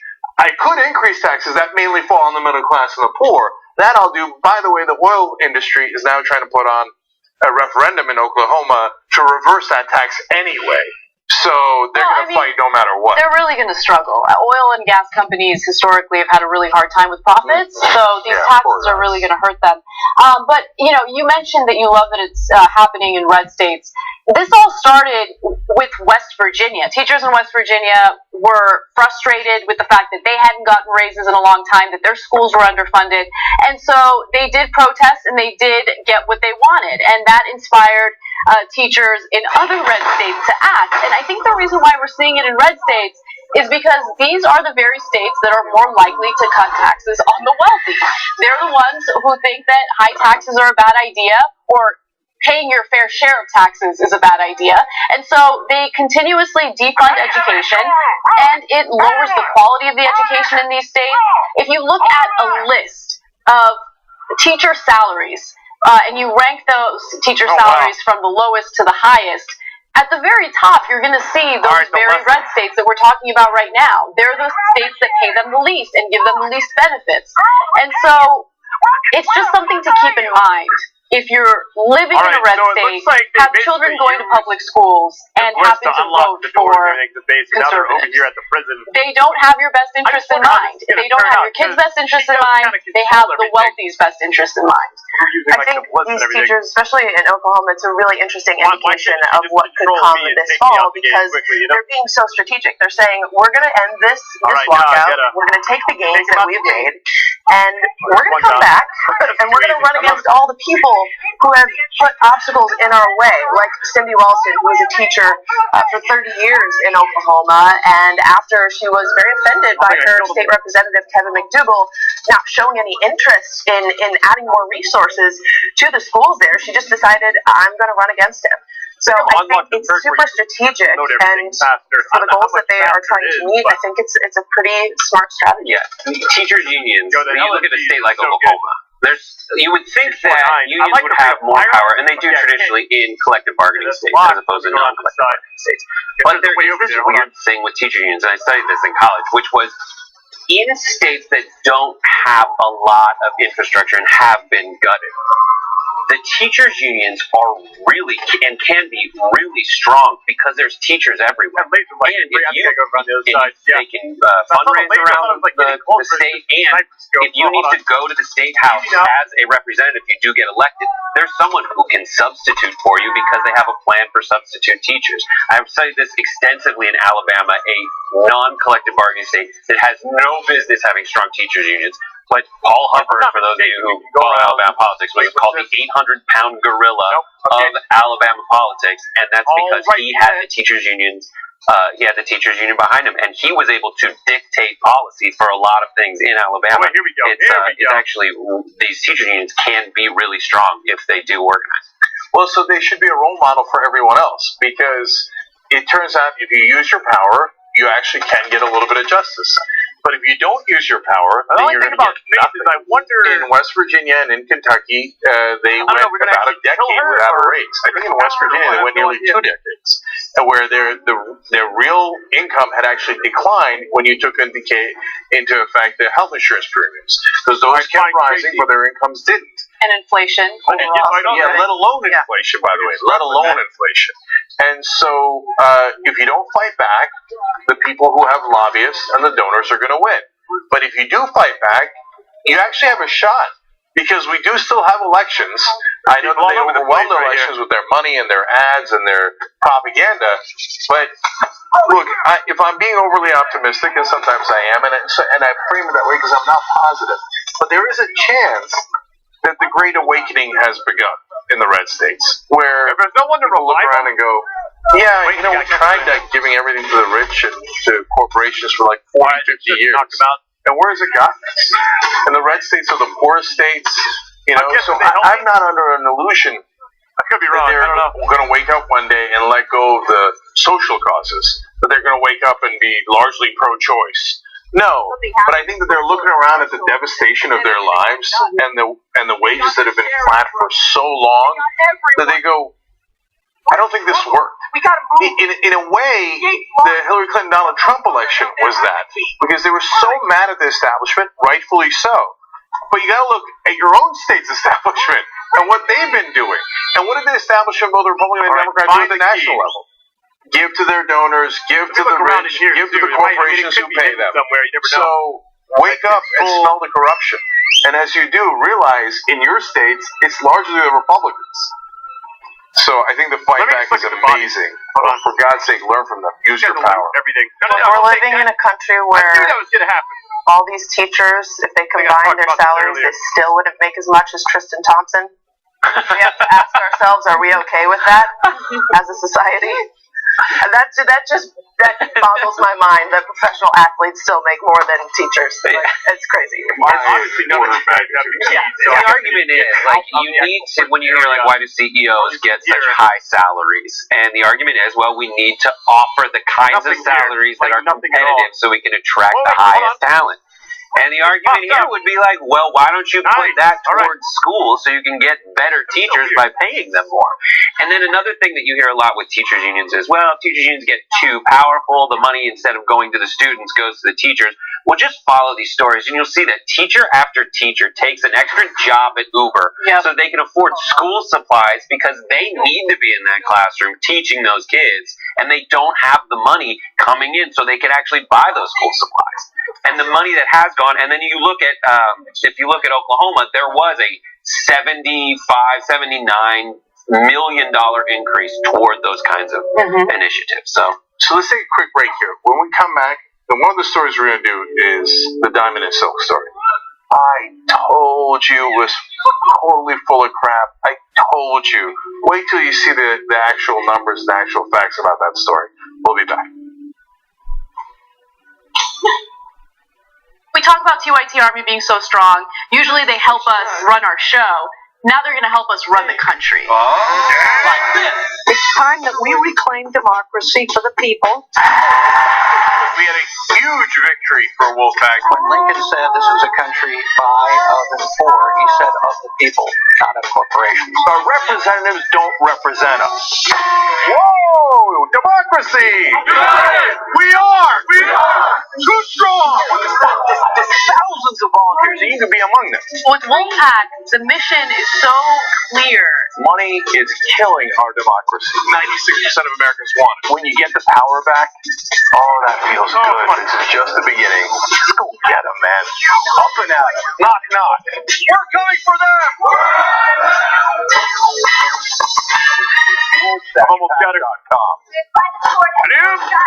patience, it's a virtue.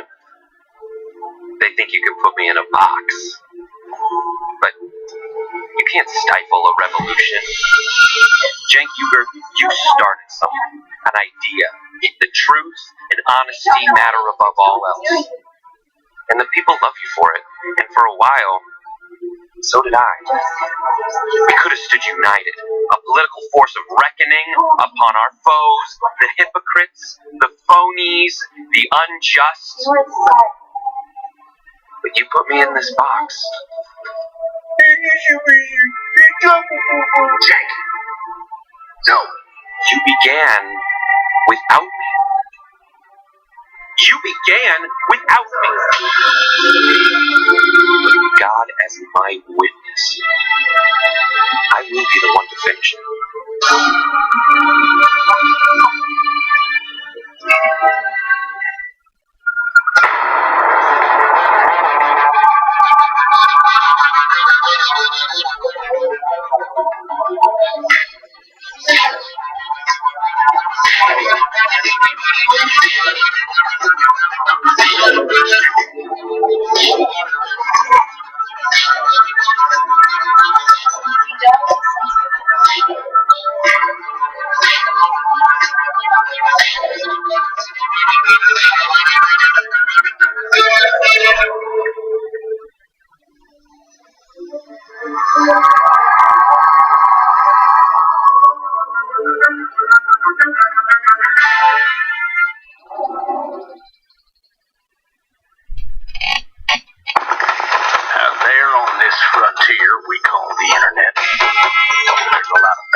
Shark. You wish you had a walking stick just for you. Guys, last off, we took down Faith D. This is the follow-up mission for her. After this next video, most likely going to be us confronting Joseph C., the father, which is it's been a long time coming. A lot of recording, a lot of editing, a lot of uploading. So thank you guys, all the support you guys been dropping on these videos. It really means a lot.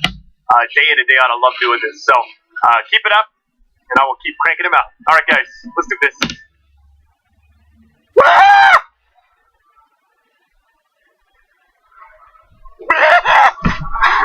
All right, walk the path. Interface bunker. Okay, so each mission, it's like each final boss, I guess, in this game has like a second part of the mission. So here we go, man. His wife.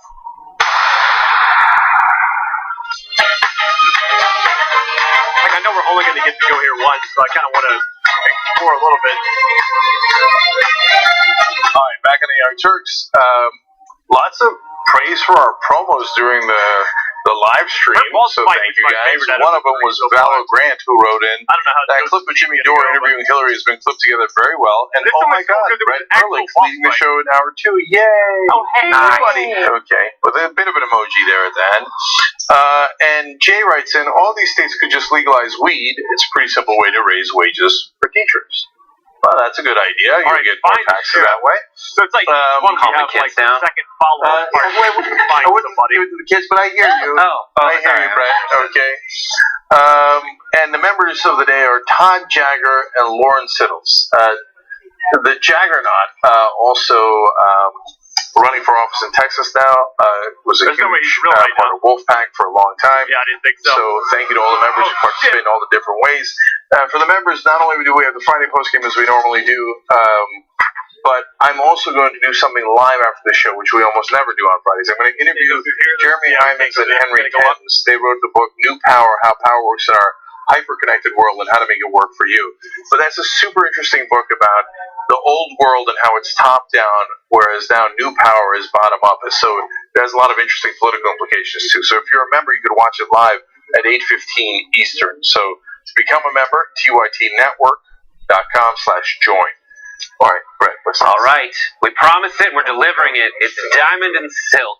Who are Diamond and Silk?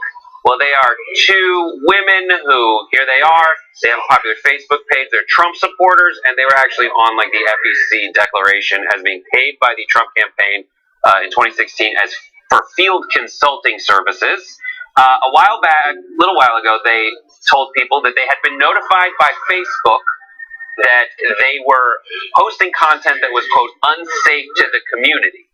Facebook apologized to them and said it was an error that they delivered this message in the first place. Diamond and Silk said that they have not communicated with Facebook since then, and they're very upset. And they're doing all these interviews on Fox shows talking about how they've been censored by Facebook.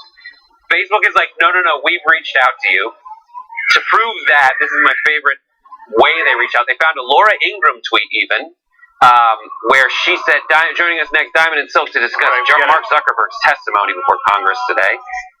Facebook responds to this tweet even, saying essentially, thank you for bringing this up. On Monday, we emailed Diamond and Silk twice. On Tuesday, we called and we commented on their Facebook post. We shared this comment. And then they post the screen cap of their comment being like, no. We are reaching out to these people. Then they post the receipts of the Facebook message to them. It's pretty amazing. But they kept saying how they were discriminated against by Facebook and how they were censored and their traffic went down and all of that. And it was brought up in the Mark Zuckerberg testimony before Congress. Senator Ted Cruz, according to Think Progress, claimed that Facebook had blocked Trump supporters' Diamond and Silk page with 1.2 million Facebook followers. Said that Zuckerberg told Zuckerberg that Diamond and Silk's experience was proof that Facebook had engaged in a pervasive pattern of bias and political censorship, and he kept ramming home against conservative groups. Other people did it. Joe Barton of Texas brought it up, Marsha Blackburn of Tennessee. This tweet shows that Billy Long, a congressman from Missouri, brought a photo of them, and there's Zuckerberg in the front, and he kept talking to them about that. Well, they said that they've been discriminated against and censored, and Think Progress kind of did some digging into their traffic and found out that no, They have not been whatsoever. They say that Diamond and Silk's Facebook page had actually received more interactions in March 2018 than when they were supposedly being censored. Then in March 2017, Diamond and Silk received more interactions in January 2018 when they began complaining about censorship than in any month the previous year. There were some declines in some areas, but they paralleled the declines in pretty much everyone who was saying anything political whatsoever on Facebook. So there you have it. I'm really glad that he brought in the photo of Diamond and Silk just not to get it confused with all the other Diamond and Silks out there. So let's break this down. There's only one part of this story, the original story, that was true, which is Facebook did send them a message saying that their content was unsafe. That doesn't mean that they took it down as they originally claimed. And I'd like to apologize to you guys because despite the fact that I did a lengthy rant about that on that day, and I'm totally vindicated by the numbers here on the overwhelming substance of it, but I did make a mistake in the beginning because they had said it so fervently as if it was fact. We said on the air briefly that their page was taken down. Their page wasn't taken down. That was a lie. Never make the mistake of believing a Republican. Never make that mistake. Okay, so Ted Cruz came in there. It seemed like you just heard Brent read the quote. It seems so authoritative, and this proves a pattern of bias against conservatives, etc. As if they had done all this research and homework and etc. Their page was never taken down. None of their posts were ever taken down. So censorship is totally nonsense. The only part that's true is that it was demonetized for a while, which, as Anna and I explained, that happens all the time. And so in this case, Facebook came back and said it was a mistake, and then sends them that notice. They then lie that Facebook didn't send them the notice, even though it's public, it's obvious, it's everywhere. And they're like, no, this whole thing started on a lie. Why would we start telling the truth now? And so the whole idea that they then complained, our traffic went down in January. Facebook changed their policy in January that they're going to emphasize friends and family and not publishers. Everybody's traffic went down in January. Everyone's. Theirs actually, because they were complaining about it so much that it actually drove more traffic toward their content. That's right, and that's ironic, etc. We'll get to those numbers in a second. But and what did I say on that first day of the Zuckerberg hearings when they hijacked it with this Diamond and Silk nonsense? I said, you're eventually going to find out that not only is it not true that Facebook or any of these social media guys discriminate against conservatives, just like the IRS story where they're like, oh my God, the IRS is going after conservative groups. You'll find out at the end, just like in that IRS story, that they actually brought down liberal pages even more. And you look at the numbers, that's exactly what happened. And by the way, it's not because Facebook hates liberals, right? Those are all, it's a complicated matrix. It's literally a complicated algorithm of things that go into what affects your Facebook page. But I should feel like this would be like a liberals and others treat it rationally. They go, they made an algorithm change. You have to adjust, and this happened, and that happened. And conservatives go in, and they go, hey, all you people lying, two-faced politicians that represent us, go lie on our behalf. And Ted Cruz and Joe Barton and all of them come out and go, oh my God, we're victims! We're victims! And what does Facebook do? They're like, no. Conservatives, how can we help? How can we help conservatives? So, hey, wake up, Democrats, wake up, progressives, and mainstream media most of all. Never believe a Republican. They're almost always lying. Stop calling it even. It's not even. Look at the actual facts. Do your goddamn job. And look at the facts before you go spreading their nonsense propaganda. Great job by BuzzFeed and Big Partners that actually did that in this case. I just wanted to make a point about how, those on the right love to point their fingers at people who are living in poverty, people who might need some government assistance, and they love referring to them as people who play the victim, right? They're living in perpetual victimhood. And then as soon as anything happens that they don't understand, like algorithms or how Facebook works, they immediately misinterpret things as, I'm being targeted, I'm a victim, right? And so I can't decide whether or not this is an intentional thing that they're doing, because it actually does give them headlines. It does give them the type of attention that they're seeking. It does drive more traffic to what they're doing. Like the whole Ben Shapiro and Coulter speaking at Berkeley thing. They don't care about free speech. They've never cared about free speech. Ben Shapiro is not a free speech guy because there have been multiple instances of stories where people's actual free speech is being violated, and I haven't heard a word from him, right? But when it comes to that Berkeley thing, what did it do? It elevated his profile a little bit, gave him a little bit more attention, and Coulter noticed it, got a little jelly, did the same thing, and I'm seeing this happening with other members of the right. This whole Diamond and Silk thing, people on YouTube, conservatives specifically, arguing that they're being, censored. You're not being censored, bro. And by the way, no one is entitled to monetization. No one is entitled to anything when it comes to these companies and the decisions that they make. No one. There is no constitutional protection that prevents you from being censored on any of these platforms. And by the way, there hasn't been any censorship at all. And they act like there's like a group of these left-leaning Facebook employees that are like, we don't like it. No, it's an algorithm. People don't know how anything works anymore. It drives me crazy. It does feel like I was like in a relationship and someone told me to like shave my beard, and like if you had a long beard, and the algorithm's like shave your beard, and they're like, no, I liked your beard before, and you're like, well, I can't grow it back today. That's what it feels like, the back and forth of that. But yeah, a lot, as I said, like across the board, there were viewership cuts that happened on Facebook's platform. Yeah, so let me give you some examples of that. Like I said, in January, they make the big algorithm change. They tell you to shave your beard. Okay, in Brent's analogy. And so Diamond and Silk's video views declined from 4.1 to 1.8 million. Now, that's out of context. If you just give that, then they go, oh my God, we're the snowflakes. We got triggered. We need a safe space. We need a safe space book. But wait a minute. You look at Rachel Maddow's video views. By the way, you can do this for any organization, okay? Because in January, they start de-emphasizing all publishers, okay? Rachel Maddow goes down much more dramatically, from 6 million video views to 1.2 million.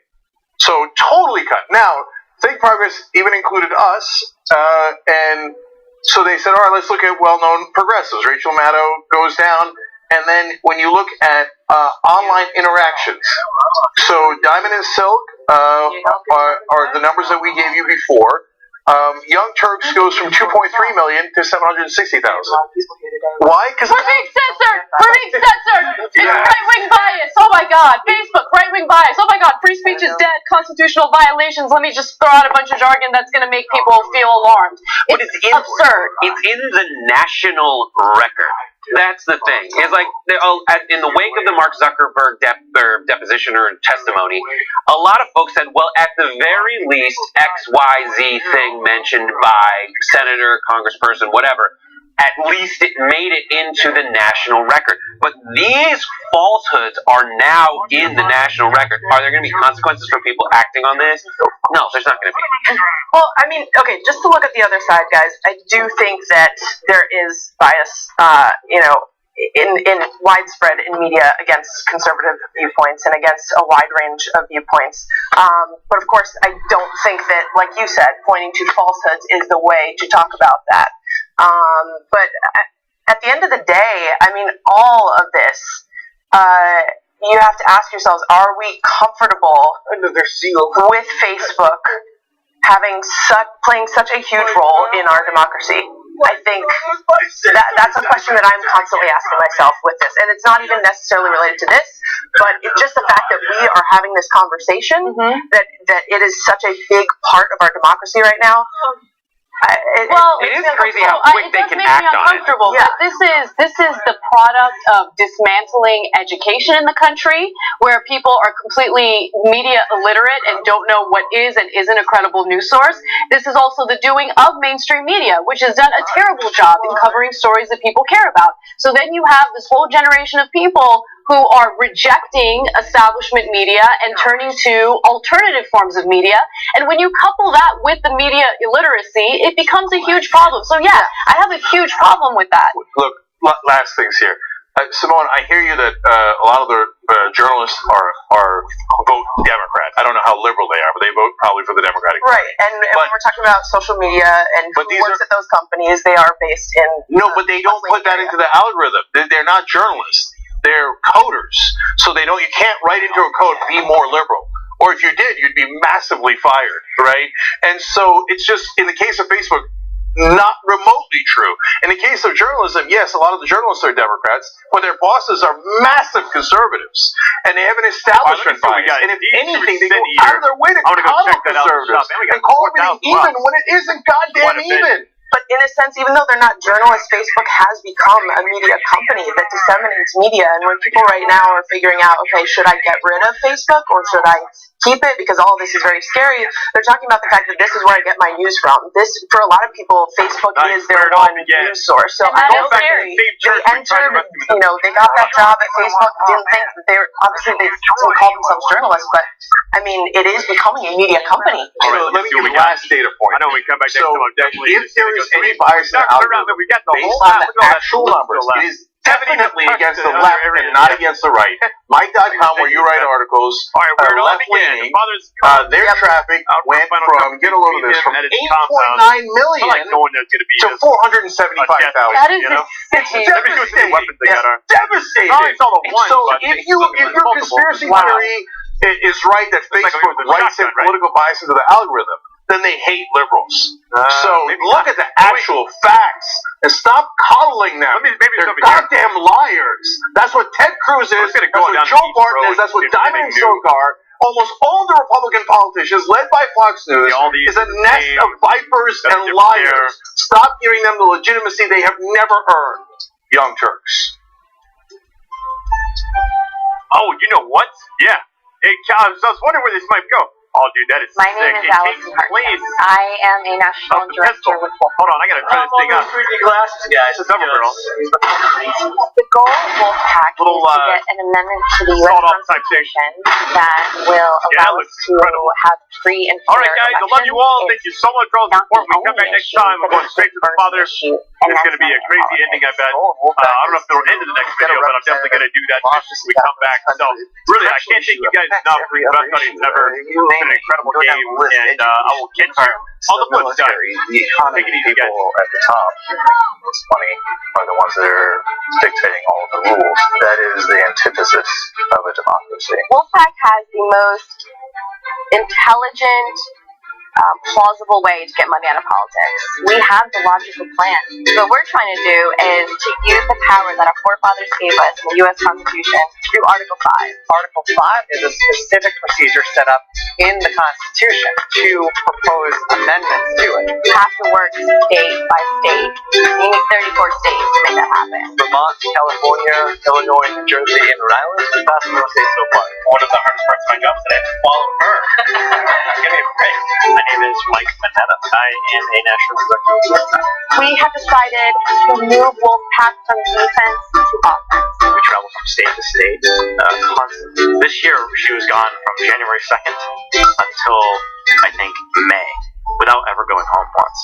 So, my name is Paul. I'm a driver. Affiliate with Dial 7. An affiliate is a driver that works with the company. No, I'm kidding. You don't work for the company. There are we have the ability and the freedom to work when I want to, how I want to, amazing thing about and it all any time of the day. is that Working we with get Dial 7 gives you the flexibility to also have a social and we just keep I like ever to going. solve Like Mike and I, when I'm down, he like pushes me forward, and when he's down, I push him forward, and we keep on going. I feel as if I'm part of a family with Dial 7. I've been with them for 9 years. Because it takes a lot of Every time through the years. a lot of perseverance to get legislation passed, period, let alone to fix corruption in the most powerful So guys, it has come down to this. in- Welcome back. When This we is passed in probably going to be a California, two-part that was finale. my first win that I Game. got I to think personally most of enjoy. the That bosses in this game was so far, at least actually all of them, have had two missions. I think I was. I'm guessing the Party of the Father is going to be a certain mission, and then there's going to be when we passed. I was probably there three every different single endings. day. I know that. I know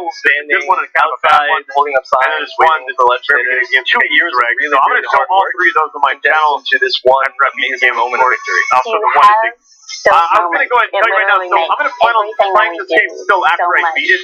more rewarding. If people are truly sick and tired of sitting by and watching what's happening to this country, and if people are truly sick and tired of just talking about it, tweeting about it, and liking it, sharing it on Facebook, it's time to take action and get out on the streets and get involved and learn how to get involved even if you don't know how to. We cannot just complain from the sidelines in this day. There's too much going on. We need to do this now. There's no time to waste. Anybody who wants to get involved, is curious, is a little scared, but would like to know how to possibly start learning how to make this happen, should go to wolf-pac.com, and sign up to volunteer. Here we go, guys. No Hey, I really appreciate all your support as well. Facts are on our side. History is on our side. It's the longest game I've played in a while. Opinion is on our side, both on the policy and the procedure. We're going to find more success. And we have that shrine There's no other option. right next to me, which, let me mark that because I don't see it from the sky just yet. Right here next to it.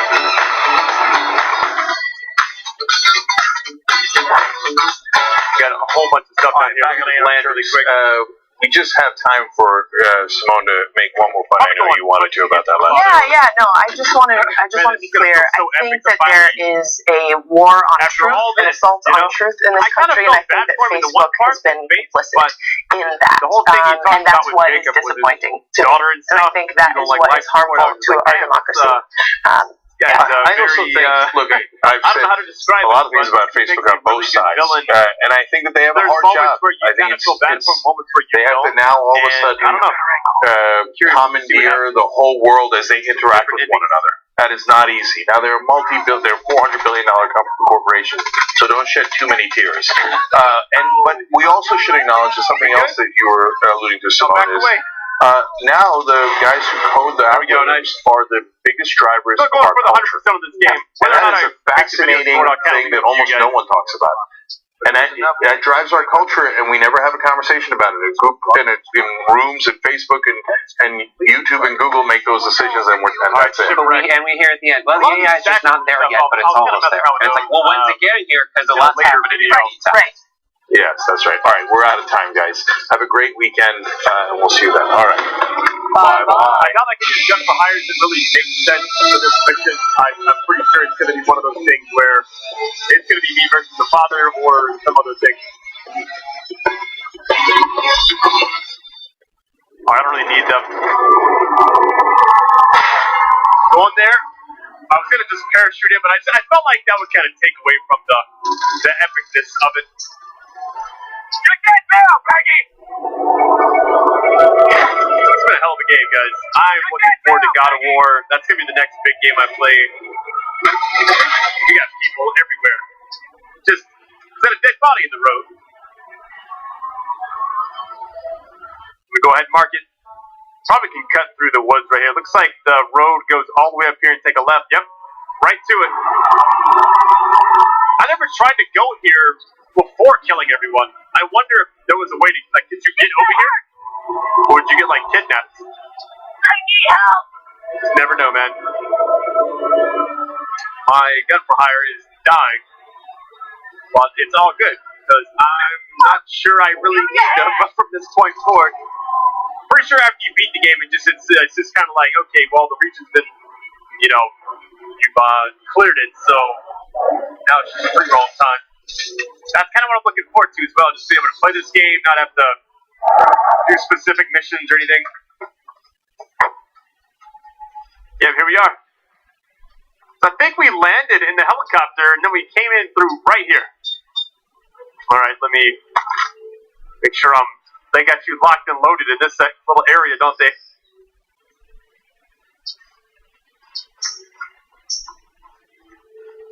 So regardless of which ending I get, I'm going to show you all three in different videos, but it's kind of my reaction to them as well, I suppose.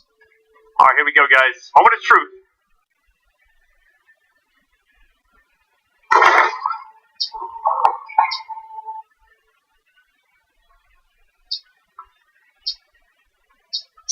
When the Lamb broke the fifth seal, I saw under the altar the souls of the martyrs, slain because of the word of God. made martyrs of my family. And I'm prepared to do the same to yours.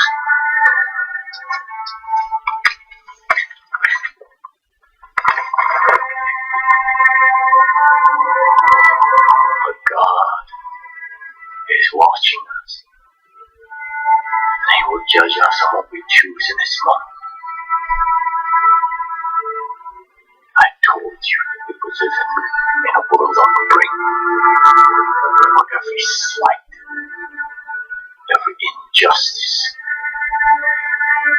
every choice reveals our sins. What if those sins led us? What if those sins led you? Your friends have been taken and tortured, and it's your fault. Countless people have been killed, and it is your fault.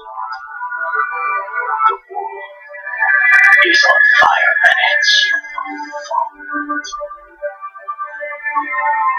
Was it worth it? Was it? You didn't realize that every problem cannot be solved with a bullet. When you first came here, I gave you the choice to walk away.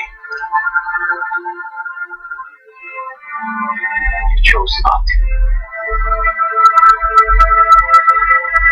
Face God, I'm making you that offer one last time.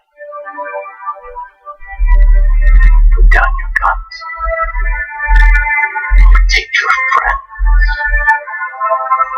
You leave me my flock. And you go in peace. Go in peace. You're fucking insane. You see, we never should have been here in the first place. You know what to do, Rook.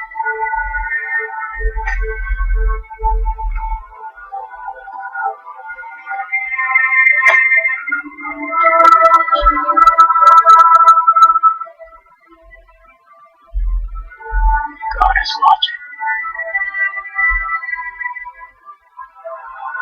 I resist or walk away. This is where the endings change. I'm gonna go with resist. In this one. I'll do the other one too, don't worry. Every spite, every injustice, and every choice reveals our sin. John was wrong. Your sin is not wrath. You'd rather watch the world suffer and burn than swallow your pride. And the Lamb broke the sixth seal, and lo, there was a great earthquake.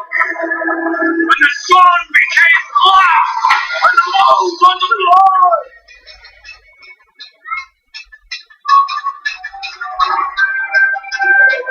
Oh, friends, now see the truth. They welcome Eden's Gate into their hearts. They will die for me. Oh shit. And revive them. One at a time. Alright, let me just take it easy. Good thing I got some med kits, you know? Oh, we got one. Go ahead. Oh, he can revive him too. That bastard.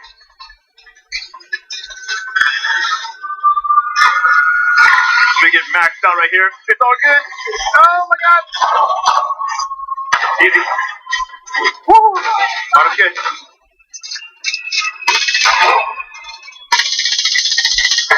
So it's like if they get in contact with each other, that's a wrap. Seems like. I shopped around like you're supposed to, but I always came back to the Ford. It is a better truck. And the lease payment fits right into my budget. The aluminum body was a huge selling point, especially in Rochester.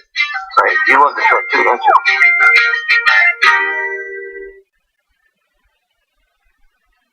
Hi, I'm Kathy Ware. And I'm Terry Ware. And this is our Sears hometown store.